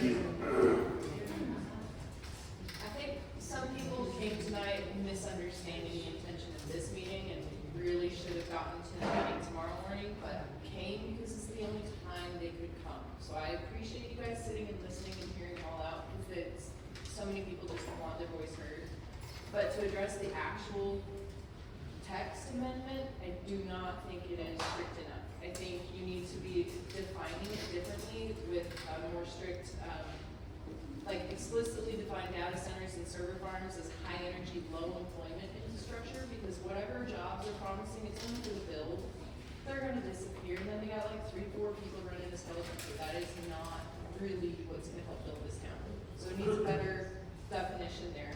You also need, I know you're doing the specific use permit, or other places use conditional use zoning permits, so I think those are kind of roughly the same thing, correct?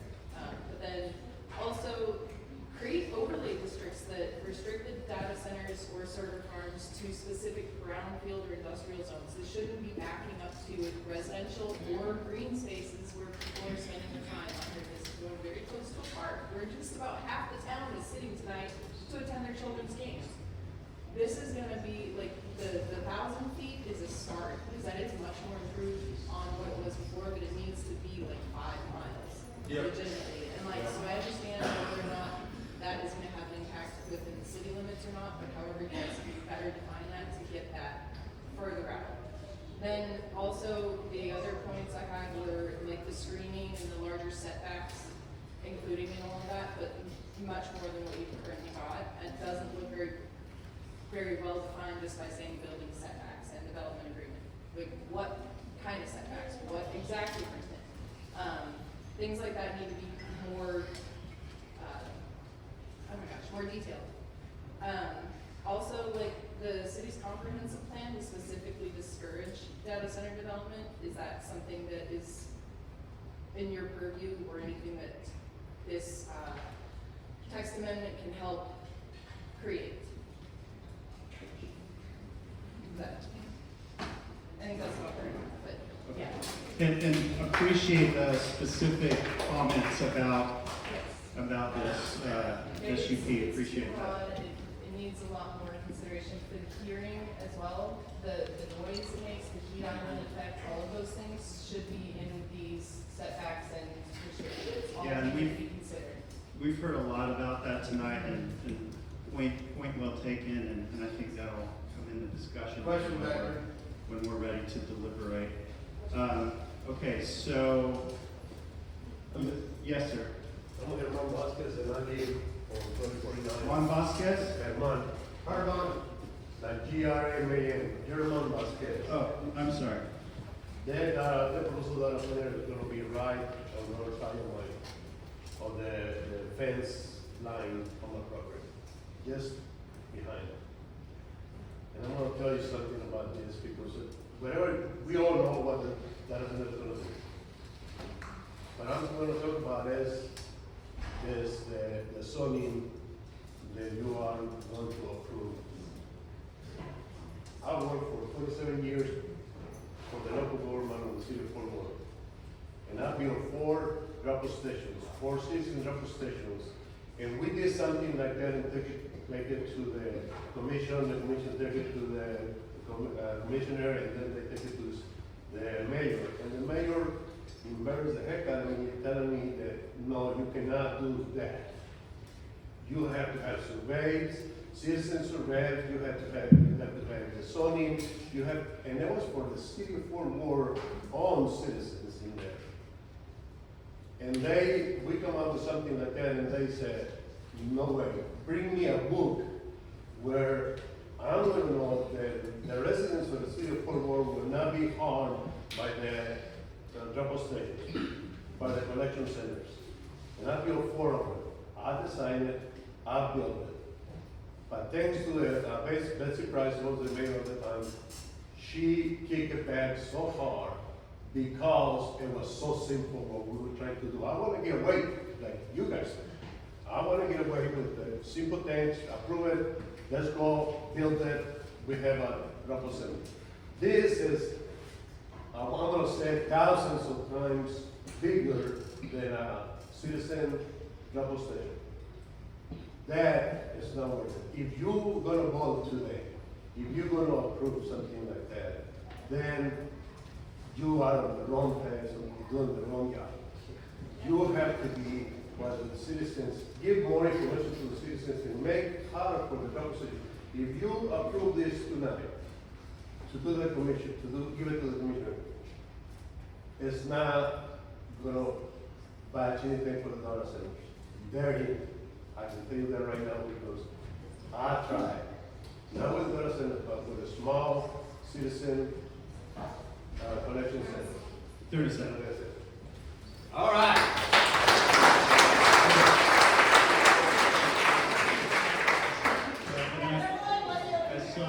I saw your hand first, and then I'll come over to you. Go ahead. Well, I have a question as well, forgive me. Okay, go ahead, ma'am. Yes, I've been a Hill County resident all my life, and moved to Itasca, Texas.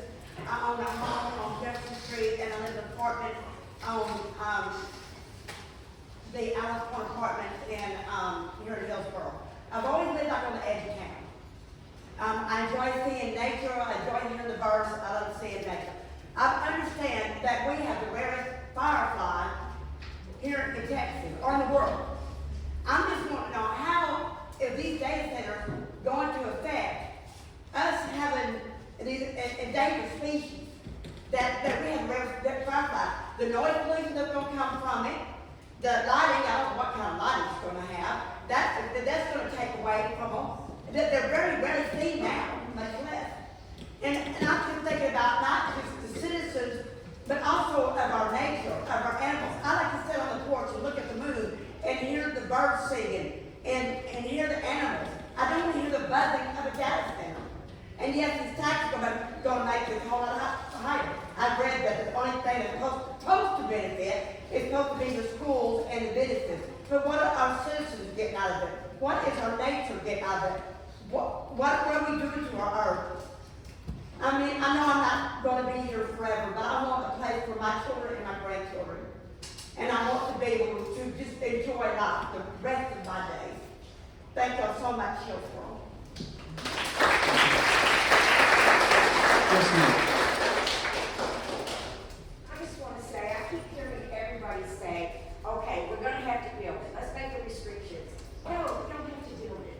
Let's protect Texas, let's protect your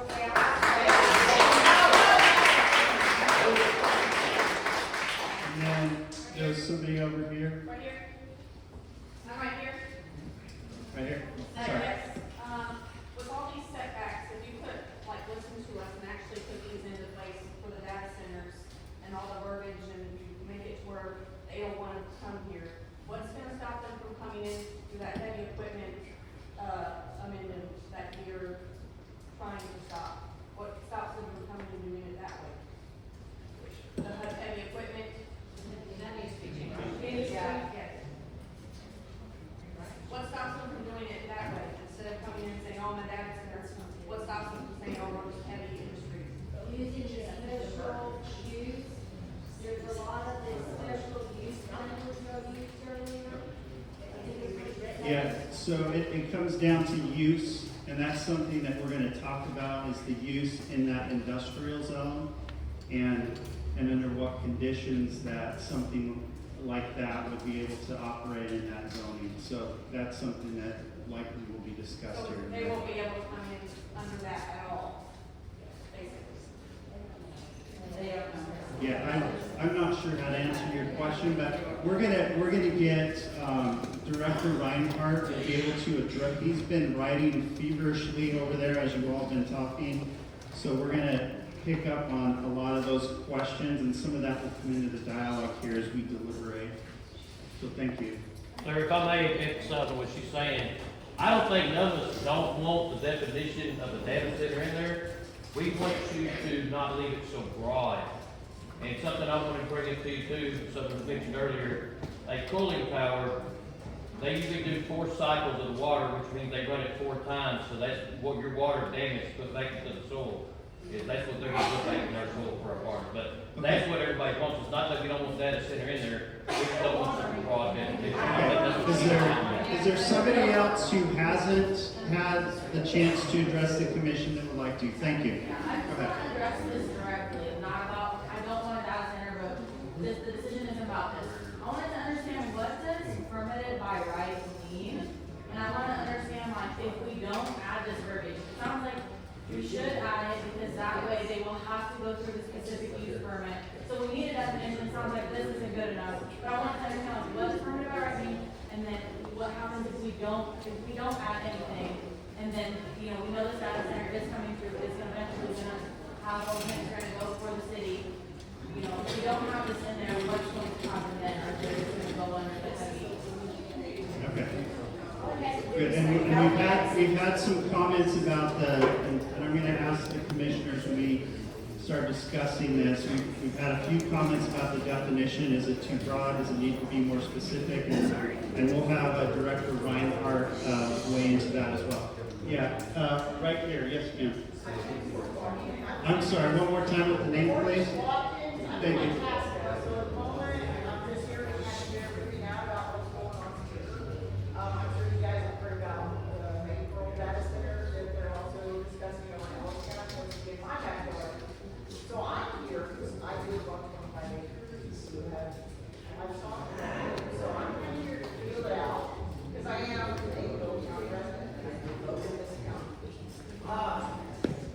Excuse me, could we just have more conversation, please?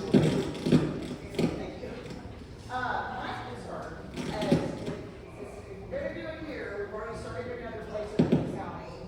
I've driven by the one in Hubbard, and it's more than a mile and a half long. Yes. Just to drive by the construction site, I don't know how far back that sucker goes, just to drive by, and there are 4 different entrances for construction. I'm here as a resident to see, what is Hill County gonna do, not just for Hillsborough, because I'm concerned about you guys as well, but how's it going to affect the rest of us? If you say yes here, and you don't put specific information, I agree this is way too big. I agree with the gentleman earlier that said, go to the larger cities and make it impossible for them to do this. Just like it's impossible for some people to get ag exemptions, and impossible to get good health care. It should not be that easy for a facility or facilities, as you have there, to come in and do whatever they can do. We need to say no. If we can't say no, then they have to earn it. They need to earn our land.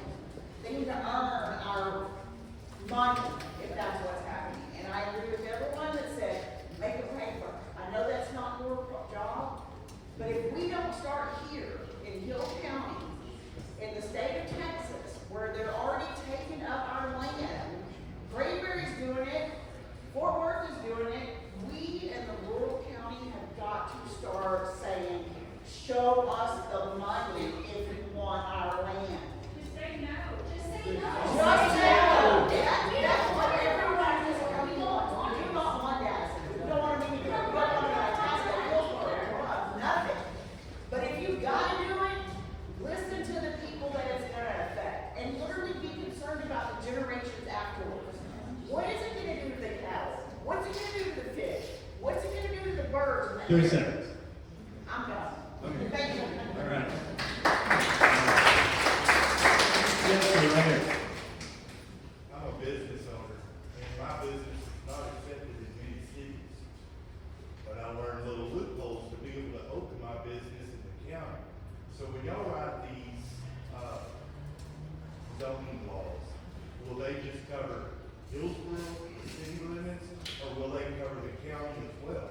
And if they don't cover the county, do we need to go to each one of our city meetings and get them to change the zoning laws? I live in Covington. We don't, our zoning laws look about like this right here. I mean, so if they don't get, they're not gonna be put to Hillsborough, they're gonna be put to county. So do y'all cover the zoning for the county as well as what I guess? No, this is just City of Hillsborough. We've heard from a lot of you in the county, also other cities in the county. We're all neighbors, so it's good to hear your perspective. We really appreciate that. Tonight, though, this is a matter having to do with the City of Hillsborough zoning and a specific use in our industrial zone. So that's what we will be discussing tonight. Yeah, so they can just put it right outside the city limits, and it won't have nothing to do with you and all the time that's wasted here with all the people talking tonight, right? Okay. And right here, yes, ma'am. I just want to make a statement, because when we first came in here, the first 3 or 4 on, 4 or 5 on your agenda, you have more rules and regulations for putting up a sign than you've done for a data center. Of the citizens. Thank you. All right, yes, back here, please, sir. Everything keeps saying, show us the money. The love of money is the root of all evil.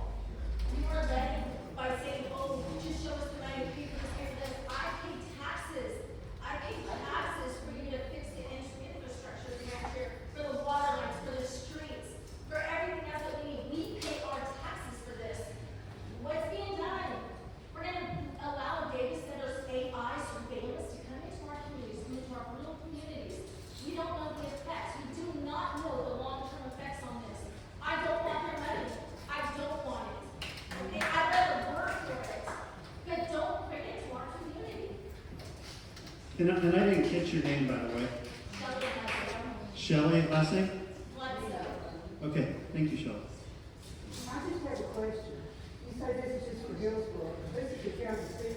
How do we get one of these for everybody in the county to come and raise funds? Yeah, and so a question's been asked, and some of you have asked it throughout this meeting, but again, this is city limits of Hillsborough. I understand there's a meeting tomorrow, I guess, county, so I can't speak to that. We're the planning commission for the city of Hillsborough, and we're gonna be acting potentially on this item having to do with zoning. Okay, last comments, right here, yes, sir. I'm sorry, green shirt, you were first, go ahead. My name is Sherry Thomas. I've been in Hill County since 1971. I was 3 years old. My family's farm for a living. I farm. Help my family farm. Our land is precious to us. We live out in the county between Hillsborough and Mount. I work for the USDA. Tim Linus, you know who I am. Tasha Sawyer. I worked for John before. So, the USDA, we have government guidelines that we go. You read through all of our handbooks, there is gray area everywhere. Our farmers, majority of them in Johnson County, they're older. Median's probably 56 years old for an average farmer nowadays. Young guys can't afford to get into it. If our farmers can find gray areas in our rules and regulations to try to find ways to get more money, our hands are tied. What y'all do with these zoning guidelines, it needs to be locked down tight. You need to cover every water, electricity, cleanup, every single thing needs to be covered because those corporate lawyers, they're gonna hunt and pick and they will find gray areas and they're gonna do what they want regardless.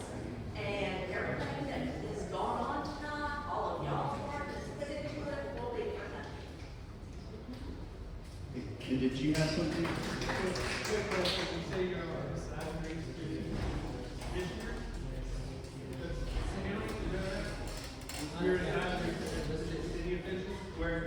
Yeah, we're commissioners for the city of Hillsborough, planning and zoning, city of Hillsborough. Yep. Okay. This commission makes recommendations to the city council if that's your. All right. Yes, ma'am, right here. One last thing. Okay. Kim Wyman. Thank you. I live in Hill County, and back to what the lady was saying about the fireflies, there need to be studies done. Hill County does have rare species of firefly. They require dark and water. They don't do well in light, and when you have a power center, it's 24/7 light. It provides a 5-mile dome that disrupts the fireflies, birds. Those studies need to be done before anybody should be considered. The impact that it has on the animals as well as the land and the water. Absolutely.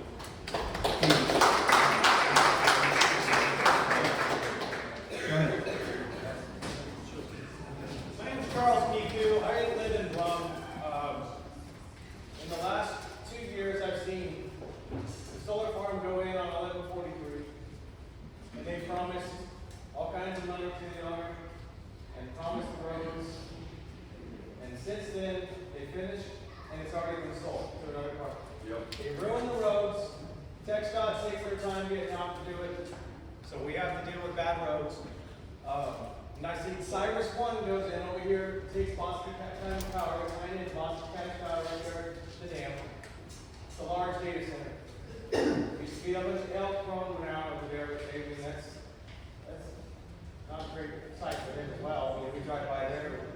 That's gonna take an impact. And these aren't local jobs for people. These are Houston, Austin, North Oklahoma. These are contractors who come in here and work, take the work away from the local.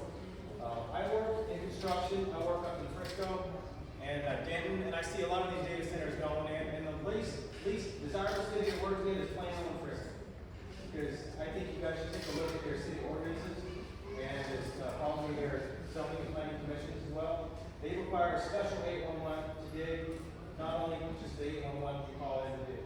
So they are very strict, they have, they don't have a lot more money, but they do have more, inspectors who go around and check stuff. So I would take a look at the surrounding cities, I agree with what Joaquin said. Take a look at some of their data centers and suggest a little bit insider business like this right here. This is why they're here. I think the word is discouraged to keep them out. They chose you and us because they think we're pushovers.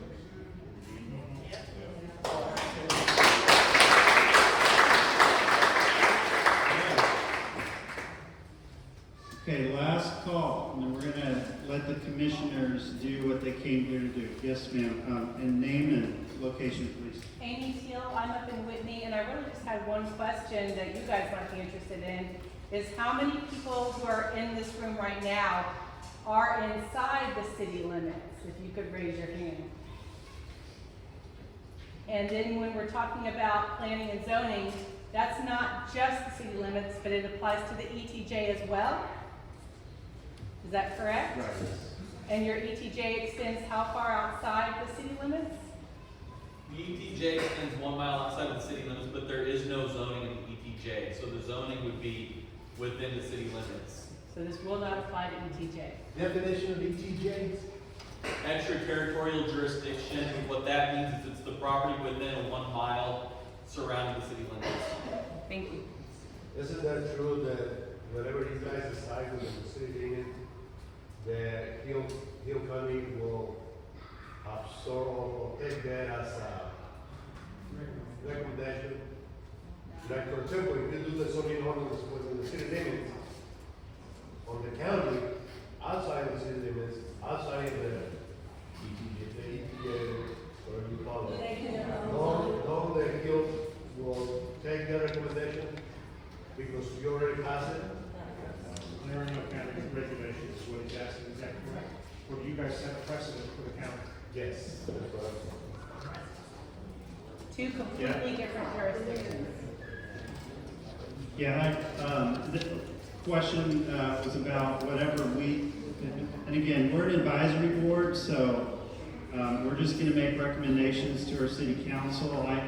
I can't speak to how that's gonna impact the county, what you were talking about, but we're here to talk about Hillsborough City Code pertaining to zoning. Okay. All right, last call. One last question. Is it possible that the four of you have been doing a great job tonight? I do appreciate it, but when you make your decision this evening on what you're doing, can you please, each one of you, give your opinion as to why you made the decision you made? Yeah, I think so. That'll probably come out as we talk, but I won't speak for my fellow commissioners, but I think that's a reasonable request. Thank you. Thank you. Okay, so with that, there's no further comments. We'll end the public comment portion. And so we've received a lot of input tonight. A lot of perspectives have been shared, data has been shared, some strong, passionate feelings about things from people all around the county, a few folks from here in the city. So for us, we have this amendment of the terms of the zoning ordinance to add the data center language to it, which would set in place a process that would put more scrutiny on data centers. And so I'm just kind of teeing it up for my fellow commissioners there. And I would invite you to, if there are questions that you heard tonight that you would like to discuss, we've got Director Reinhardt can address those. And so I'll turn it over to y'all for that deliberation.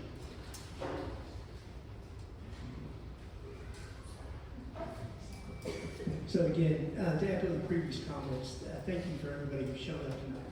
I think it's important as free people to use our God-given right to to speak up and voice our opinions when we have that opportunity, so thank you.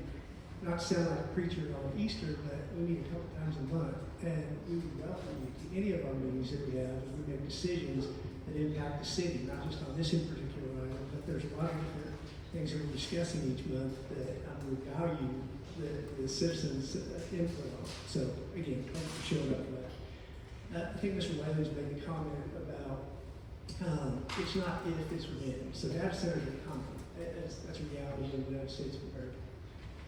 As Richard made the comment, the city's not protected right now with the current definition that we have. Somebody could slide in and be able to put in a data center under the current, if I'm wrong, bring it up or correct me.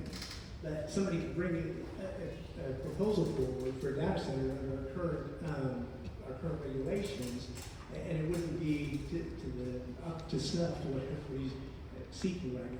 So it's important that we have some sort of framework in place in order to regulate anyone who's seeking to put anything, whether it's a data center, whether it's a concrete plant, whether it's a fertilizer plant, whatever it is, that we have regulations for that in place. So I think from my perspective, the regulations do need to be comprehensive. This is in no way meant to be the NLB. This is a framework or an outline that's provided to us to start a discussion, which is what we're having tonight. So this is not the end game. So I want to make sure everybody understands that that's why we have a discussion portion. But it needs to be consistent so that we're not Frankenstein in regulations. We do one thing here, one thing there, one thing here based on specific use permits. But we have an overarching comprehensive plan that's something I think is critical to me. Number two, and finally, I think that we do need to have a lot more research on some of the specifics of some of the consequences and potentially some of the benefits, what those might be, if any, of what the data center bring or what the data it could work at, whatever it could be. So tonight, I don't believe, at least from my perspective, I think we need to table that conversation, taking the input from the community to put together something that is more comprehensive, that addresses some of the concerns that were brought up tonight, and then revisit it at that time.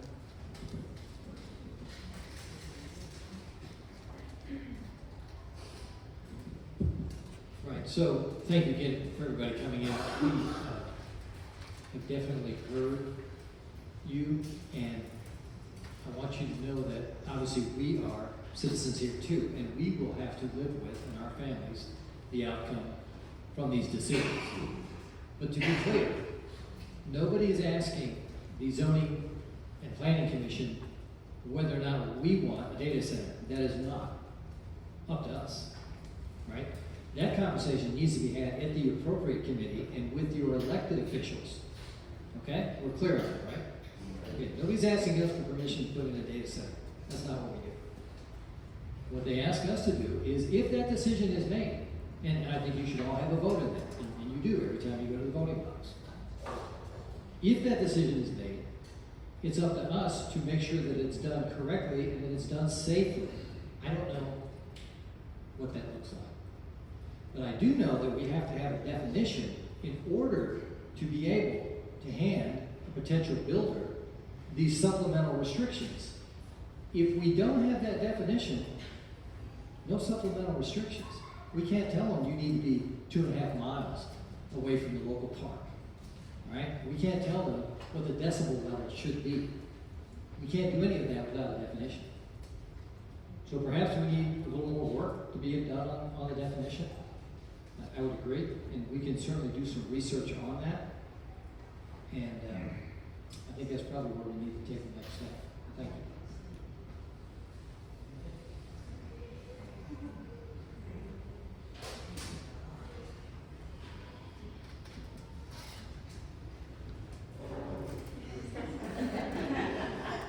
Thank you everybody for coming, but I think the only thing I can say, I think we're gonna have to ask the board to table it. We need more info, more research, more of everything, even though we only doing it for the city of Hillsborough, and most of you are out of the county. And I think we need more info on all that. Thank you for being here.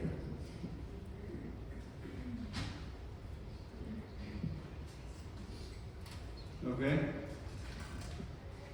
Is that also, I just want to make sure I understand what you're saying, Commissioner Plata, that, are your thoughts the same as Commissioner Mancha's on that? Yes.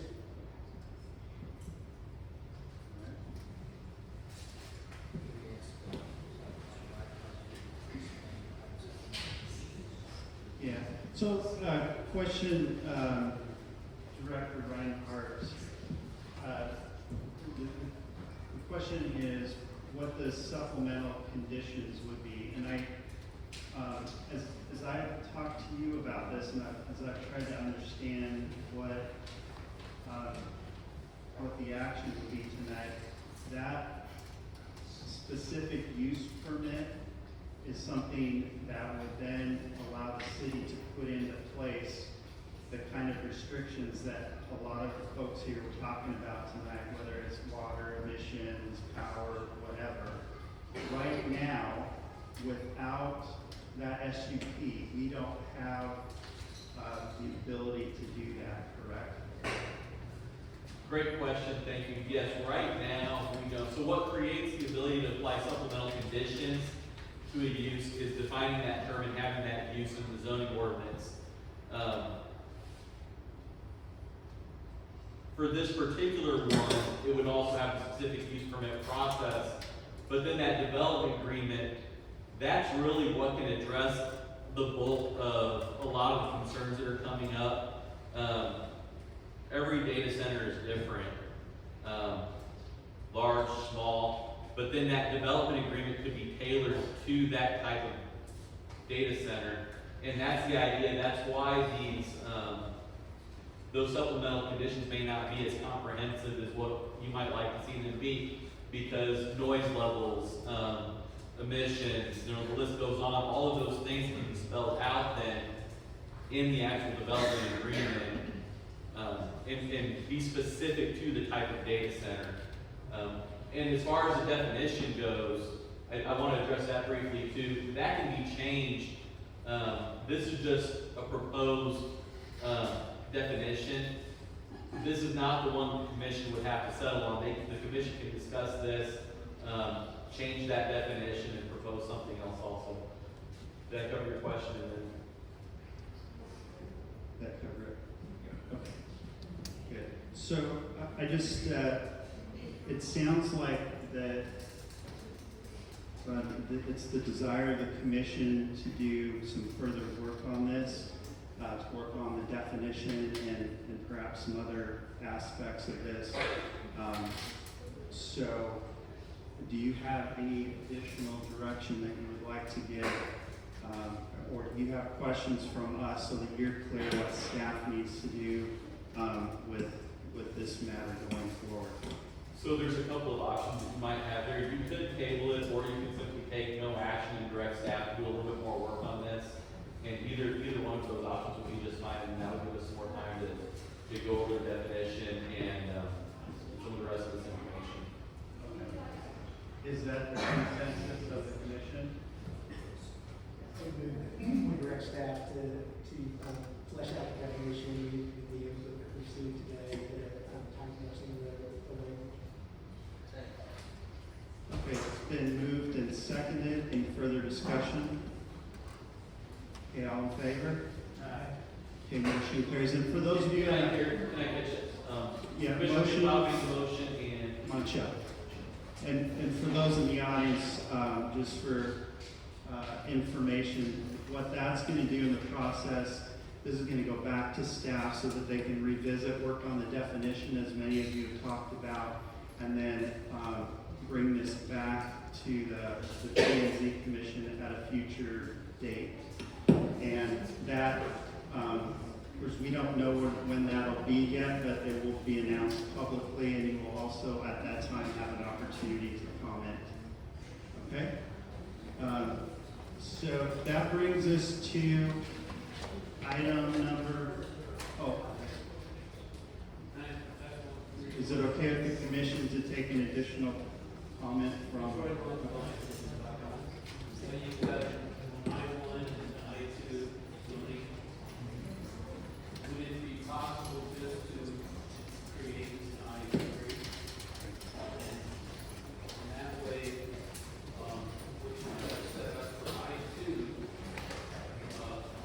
don't have to design where you Could I have you talk to the director after the meeting, then I can wrap this up? Okay, thank you. So that brings us to item number 8, which is comments from anybody wishing to address something that we have not already discussed tonight. Anybody want to talk about anything that was not already discussed tonight? Yes, please. Okay, go ahead. Tim, real quick, like, what's the best way for us to get, timely communications as to, for example, this tonight, we just found out about the Newton bill. New back developments, new planning, new zoning, that kind of stuff. Yeah, great question. So, Director Reinhardt, could you tell the folks where they can find information about future actions of this body? So agendas for city meetings, or these meetings are posted on our city website and also on the bulletin board at the city administration building at 214 down here. And there's also a notice in the reporter that gets published a couple of weeks prior to the meeting that gives the items that we discussed by this board. If it's anything like a change to the zoning ordinance, a rezone specific use permit, all of those will be in the paper about 2.5 weeks before the board meets. If it's something like the signage request was on tonight's agenda, then it's just the addition prior to the meeting. But anything like this is about 2.5 weeks before the newspaper. And when are regular meetings at the PNC? Thank you, great question. Regular meetings are the second and fourth Monday of the month as needed. Second and fourth Monday of the month as needed. So for this month, the fourth Monday is actually Memorial Day. Not really trying to get four commissioners together on a holiday, so that means the next meeting could potentially be the second Monday in June, which I believe is June 8th, in my staff report there, but, so that could potentially be the next meeting, June 8th or June 22nd. And how many commissioners do you usually have sitting on board? It's a 7-commissioner board. We do have one vacancy right now, and we have 2 absences tonight. So if we have Hill County residents or Hillsborough residents in here who would like to serve on this board, they can fill out an application. Excellent point. Thank you. Yep. All right, any other comments on number 8 before we move to our last item of business? Clear this place out. Okay, number 9 is here's your report from staff. Director Reinhardt, go ahead. Really, my staff report had to do with upcoming meetings, second and fourth Monday of the month. So I've already mentioned all of that. The items that were recommended for approval tonight will go to council on Tuesday, May 19th, I believe it is. Hold it down, please. So, thank you for being here tonight and for expressing your concerns and comments and questions. All right, is there anything else for the good of the order? If not, and by the way, if any of y'all want to talk, I'll hang around later. I don't know about the rest of you. Director Reinhardt usually hangs around. If you have other questions, feel free to hang and we'll talk to y'all. Is there a motion to adjourn? Go need a motion. Okay, then we won't do that. I was going all Robert's rules. With no further business, this meeting's adjourned.